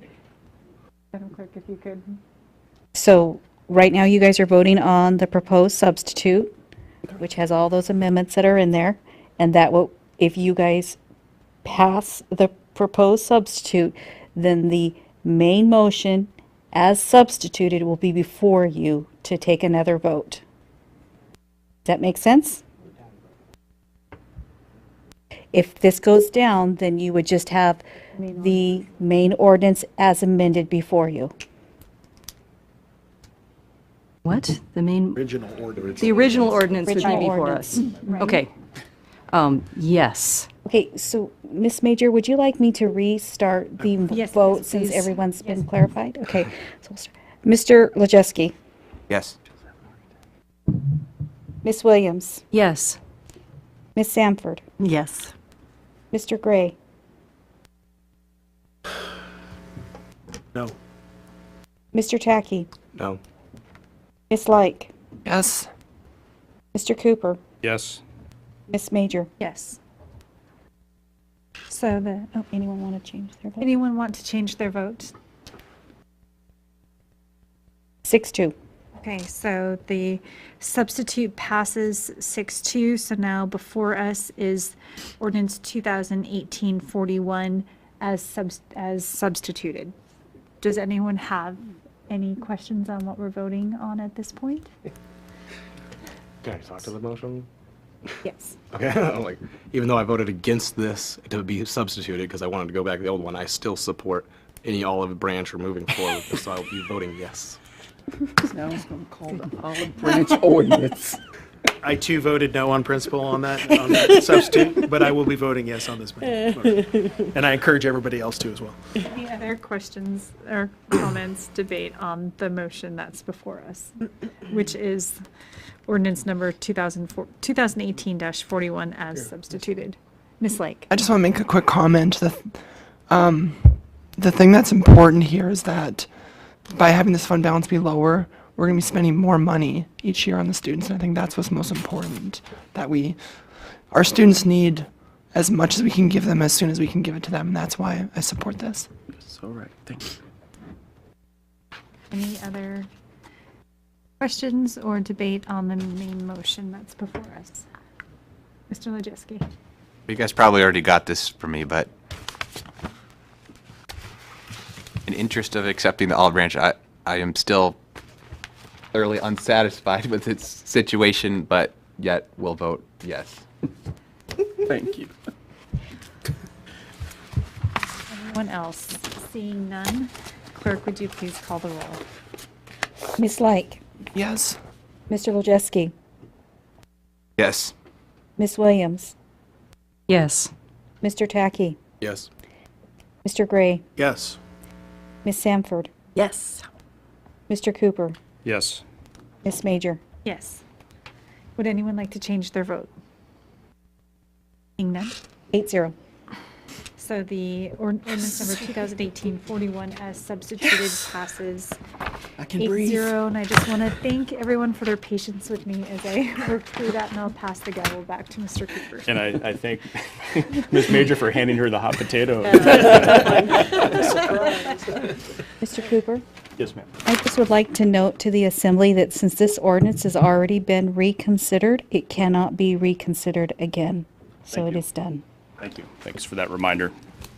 So there we have a plan going forward, and I look forward to seeing the results and more from the district on this as we proceed. So we're going to go back in time now to item 9 on the agenda, communications to the Assembly. And the first item under that will be RFP award number 19027, environmental engineering and term contracts. This is for approval of Nortec Inc. and Shannon and Wilson Inc. environmental engineering term contracts for a maximum amount of $200,000 per contractor for the initial 18-month contract period and a maximum limit of $600,000 per contractor if all 2 one-year renewals are exercised. Information is back at page 42. I'd request a staff report from Mayor Ward. Yes, thank you, Mr. Cooper. You have Mr. Beal from General Services and Ms. Smith from Public Works here for the staff report. Thank you, Mr. Mayor. So this first one, the contract is for environmental engineer consultant services. They'll be required to provide remediation planning and site investigation services on an as-needed and per-project basis. The competitive process was conducted in compliance with Title 16 requirements. In accordance with the request for proposal, we intend to enter into contracts with a minimum of 2 consultants. The proposals from Nortec Inc. and Shannon and Wilson Inc. are the 2 highest-ranked proposals. Therefore, we recommend approval of the awards to Nortec Inc. and Shannon and Wilson Inc. for a maximum amount of $200,000 per contractor for the initial 18-month contract period and a maximum total amount of $600,000 if both of the one-year renewals are exercised. Thank you. That concludes my staff report. Thank you. And anything else from the administration? Administration has nothing else. Thank you. All right, I look for a motion to award. Move to award RFP number 19027, environmental engineering term contracts, approval of Nortec Inc. and Shannon and Wilson Inc. environmental engineering term contracts for a maximum amount of $200,000 per contractor for the initial 18-month contract period and a maximum limit of $600,000 per contractor if all 2 one-year renewals are exercised. Second. Moved by Mr. Gray, seconded by Ms. Williams. Assembly debate or discussion on this bid award. Seeing none, clerk, let's vote. Mr. Gray? Yes. Mr. Tacky? Yes. Ms. Like? Yes. Ms. Sanford? Yes. Ms. Williams? Yes. Mr. Wojcicki? Yes. Ms. Major? Yes. Mr. Cooper? Yes. Would anyone like to change their vote? Seeing none, 8-0. bids awarded 8-0. Or the RFP is awarded 8-0. Second, we have IFB award number 19034. This is Chino Lake Restrooms Improvement. This is a rebid. Approval of base bid alternate 1 and alternate 2 is submitted by Bliss Construction in the amount of $476,900. Information is at page 45. Mayor Ward. Yes, thank you, Mr. Cooper. We have Mr. Beal and Mr. Bradley for the staff report today. Thank you, Mr. Mayor. This project allows for the renovation of existing change house restroom interiors and the installation of new vault toilets in the campground areas at Chino Lakes. Funding for this project was made available by ordinance number 2014-22H, which is federal FHWA grant money. The competitive process was conducted in compliance with Title 16 requirements, with the bid from Bliss Construction, Inc. being the lowest responsible bid. We recommend approval of the award of the base bid and alternates 1 and 2 for the total amount of $476,900 to Bliss Construction, Inc. Thank you. That concludes my staff report. Nothing else from the administration? Look for a motion to award. Move to award IFB number 19034, Chino Lakes Restroom Improvements, rebid. Approval of the base bid, alternate 1 and alternate 2 as submitted by Bliss Construction in the amount of $476,900. Second. Moved by Mr. Tackey, seconded by Mr. Gray. Assembly debate, questions for staff. Mr. Lejeski. I just wanted to ask for a ruling from the chair.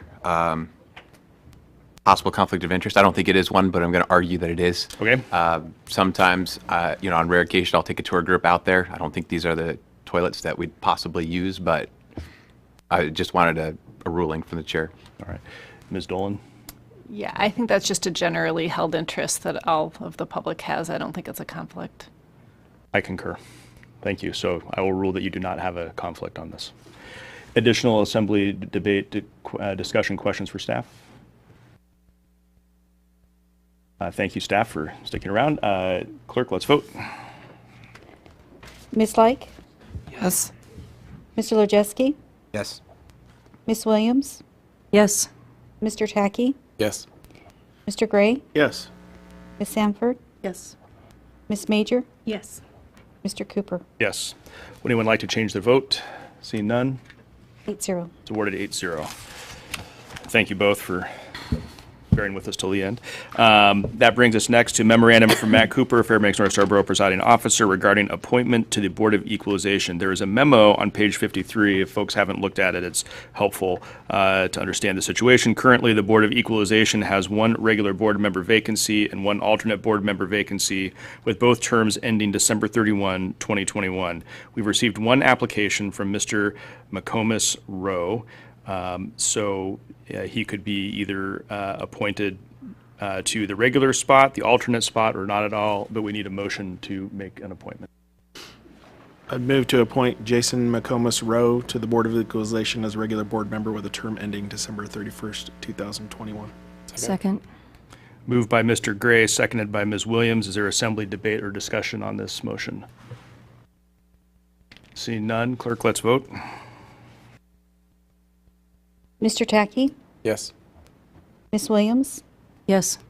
Mr. Lojeski? Yes. Ms. Like? Yes. Ms. Sanford? Yes. Mr. Gray? Yes. Ms. Major? Yes. Mr. Cooper? Yes. Would anyone like to change their vote? Seeing none, 8-0. Mr. McComas Rowe is appointed 8-0 as a regular member.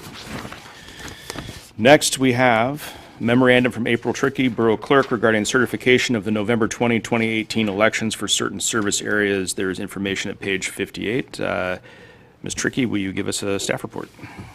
Thank you, Mr. Cooper. We had 13 annexation elections conducted within 7 service areas on November 20th, 2018. For an annexation to occur in the Birch Hills service area, the election must pass in both the existing service area and the annexation area. The annexation area in Birch Hill passed 13 yes, 2 no's, and 1 vote that did not count. In the existing area, it passed 19 yes, 0 no, and 1 vote that did not count, so this election passed. In the Fairfields service area, it also requires the election to pass in both the existing and the annexation area. In the annexation area, it passed with 1 vote yes, 0 votes no, and 0 no counted ballots. In the existing area, it failed. There were no votes cast yes or no, so that election failed. In the garden service area, it also required the election to pass in both the annexation and the existing area. In the annexation area, it passed with 12 votes yes, 1 vote no. And in the existing area, it passed with 1 vote yes and 0 votes no. So that election passed. In the McGrath Estate Service area, it also required the elections to pass in both the annexation and existing area. In the annexation area, the results were 0 yes and 2 no, and 1 vote that did not count, which that election failed. In the existing area, it also failed with 1 vote yes, 30 votes no, and 1 that did not count. Therefore, that election failed. In the Moose Meadows service area, it also required both the annexation area and the existing area elections to pass. In the annexation area, it passed 27 yes, 6 no. In the existing area, it passed 6 yes, 2 no. Those elections passed. The Newbie Park service area, it also required the annexation area and the existing area elections to pass. In the annexation area, it passed with 11 votes yes, 0 votes no, and 2 votes that did not count, but it failed in the existing area with 0 votes yes, 6 votes no. Therefore, those elections failed.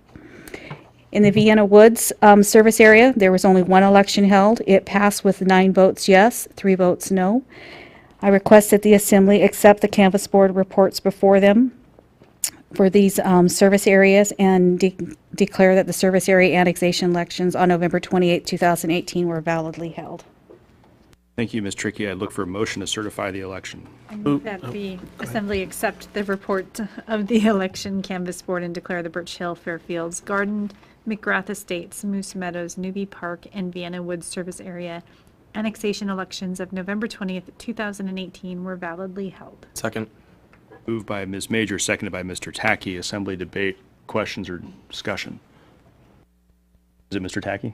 It was. Okay. All right. Just wanted to make sure I heard correctly. Mr. Lejeski. Just wanted to note for the listening public that, like Fairfields, for example, failed because nobody in the existing area voted. The Garden area passed because in the existing area, 1 person voted, and they voted yes. So just reminding everyone who's listening that in more than one case here, it was decided by 1 person. So that's all. All right, thank you. Additional discussion or debate, questions or comments on the elections? See none, clerk, let's vote. Ms. Williams? Yes. Mr. Tackey? Yes. Mr. Gray? Yes. Ms. Sanford? Yes. Mr. Lojeski? Yes. Ms. Like? Yes. Ms. Major? Yes. Mr. Cooper? Yes. Would anyone like to change their vote? Seeing none, 8-0. motion to certify the election is adopted 8-0. We'll go next to messages from the Borough Mayor. And I know that there's information in our yellow folder on messages from the Borough Mayor, but Mayor, if they have any messages you want to share with us? Certainly, thank you, Mr. Cooper.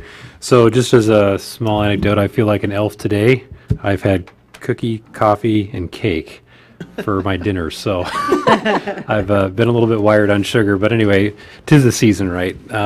You do have a report in your yellow folder, and it's my intention to continue to do this, to keep you updated on what's going on in the administration's office.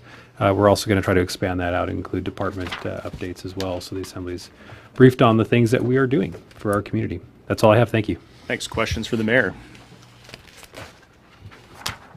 I don't see any. I was able to read your written report briefly, and I thought that was great to have all of that in there, so thank you. We'll go to reports of standing and special committees. I'll start with down on my right, Mr. Tackey, any committee reports? Yeah, the audit committee is set a meeting to get the full report for the school district, IGU, and the FNSB audit reports January 10th. FMATS also meets next week on Wednesday. Fast planning FMATS, and I'll have more of a report in January on that. Great. Ms. Like, any committee reports? Yeah, the Sultra Badger Committee met yesterday in North Pole, and they're getting ready to kind of move that process forward by the end of January. Mr. Gray? Yes, the Assembly Capital Projects and Legislative Priorities Committee will be meeting on January 3rd, 2019 in the Chismar Conference Room right here at 3 p.m. Ms. Major? No report. All right. Ms. Sanford? Any committee reports? Mr. Lejeski? Nope. Ms. Williams? The Sustainability Commission met last night. They are working on a sustainability plan. They're making good progress, and they hope to make a report to the Assembly maybe in February. Great. I have no additional committee reports, but I'm excited to have committee reports tonight. This is the first committee reports we've had for a while, so I'm glad the committees are meeting. We're going to fast forward now that we've completed those items from earlier in the agenda back to item 15. This is citizens' comments. This is items that are on the agenda but not scheduled for public hearing. A continuation, I'm going to open public hearing. There is nobody left with us unless... All right. All right. I don't see anybody coming forward for citizens' comments under subsection A, so I'm going to close those. Under consideration of calendar new business, we have none. That is going to take us to item 18E, which was removed from the consent agenda. And for that, I'm going to pass the gavel back to Ms. Major. And Okay, so regarding ordinance number 2018-48, I would like to ask if anyone has a conflict of interest to declare. Mr. Cooper.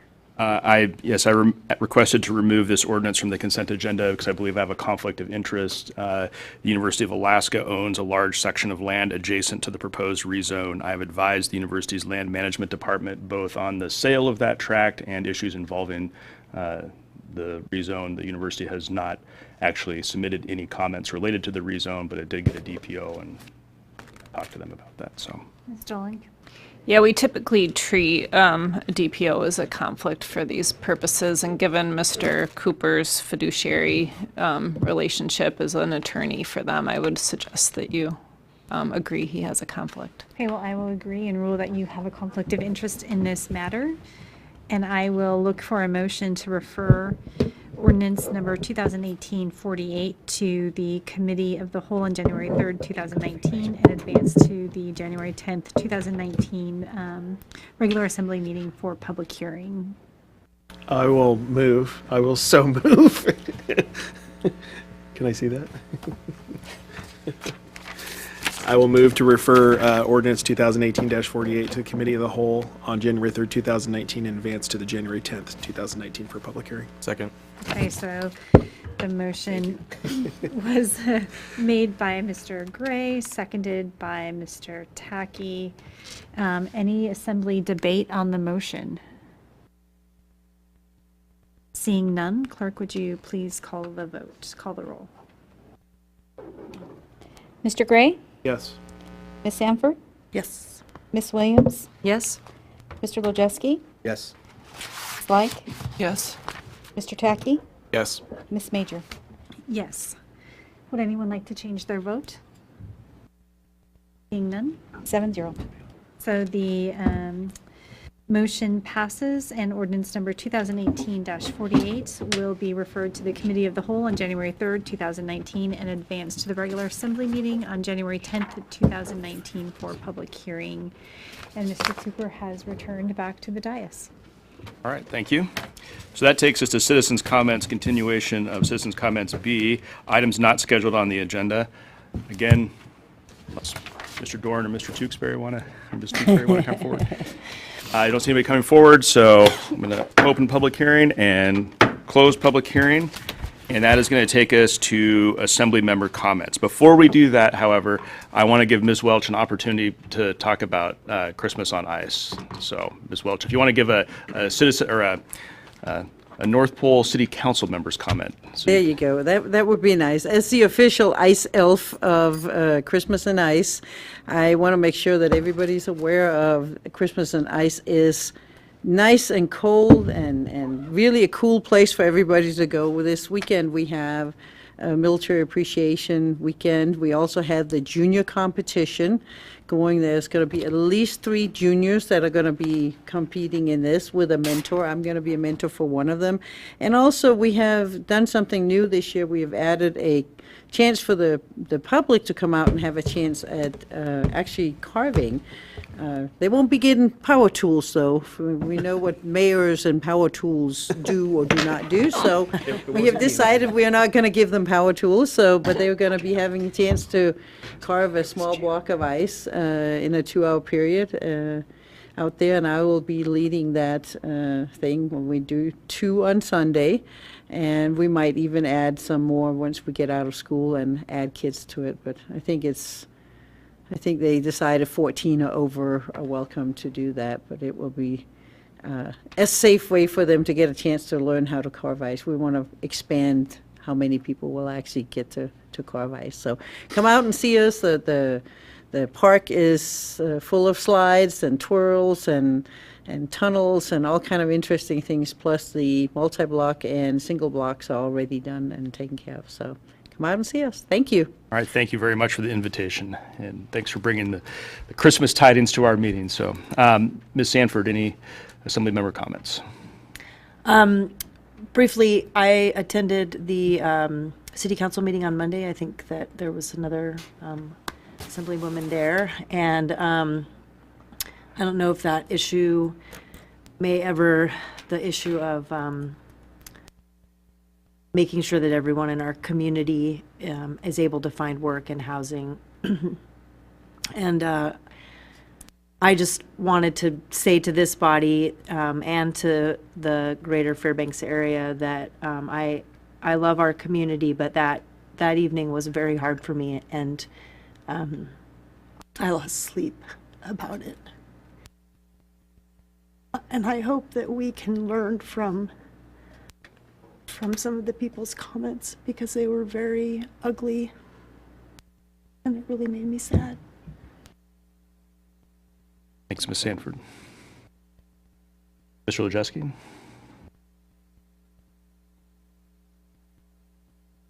We did two things tonight that help address the deferred maintenance problem. We sold some private property, or some public property, converted it to private property, and the school district is agreeing to help with a substantial chunk. And on the future next agenda for next month, there are other things coming up. And anyway, I echo my comments from last time. I'm excited to see what happens with them, and they can all be part of the solution to the overall problem there with deferred maintenance. And I think this is our last meeting for the month and the year. So Merry Christmas and Happy New Year, and happy any other holidays that anyone chooses to celebrate. So. And echoing another one, regardless of what the law is, I'm hoping to be a landlord here in about the next year or 2 years. I don't care who you worship, what you look like, what you identify as. You can rent from me if that ever happens. You know, if I become a landlord. Thank you, Mr. Lejeski. Ms. Williams? The light's coming back soon, and I wish us all a happy solstice season. Thank you. Mr. Tackey? Yeah, I just want to say I'm looking forward to the olive branch that we've extended and worked together with the school district, and I'm looking forward to how this is going to develop and work together to actually, provide the best education for our students. And also, happy holidays and Happy New Year to everybody out in the community. Try to enjoy it and be safe over the next few weeks. Ms. Like? First, I just want to say that I think I've said this before, but it's been just a great pleasure to get to know the staff at the borough, and I think that they do an excellent job, and I want to wish them happy holidays, and I hope they get a good break that they probably need, and just everyone out there, just have happy holidays and make sure to be safe. Mr. Gray? Well, I want to wish everybody well for the rest of the year. I just want to thank everybody in this room. I appreciate each and every one of the people that are here for many different reasons. So see you in the new year, if not sooner, hopefully sooner. Mr. Gray. Ms. Major? Yes, so I'll start by wishing everyone a happy holidays and a happy new year as well. I personally am looking forward to 2019 and what it will bring, and I hope the best for everyone. I do have an announcement that I wanted to make today. I received a preliminary notification earlier this week that I have been selected for a Department of Defense Senior Leader Development Program. And with that, attendance at one of DoD senior service colleges. And so it appears that sometime in July, I will be leaving Alaska for at least the next 2 years and maybe longer.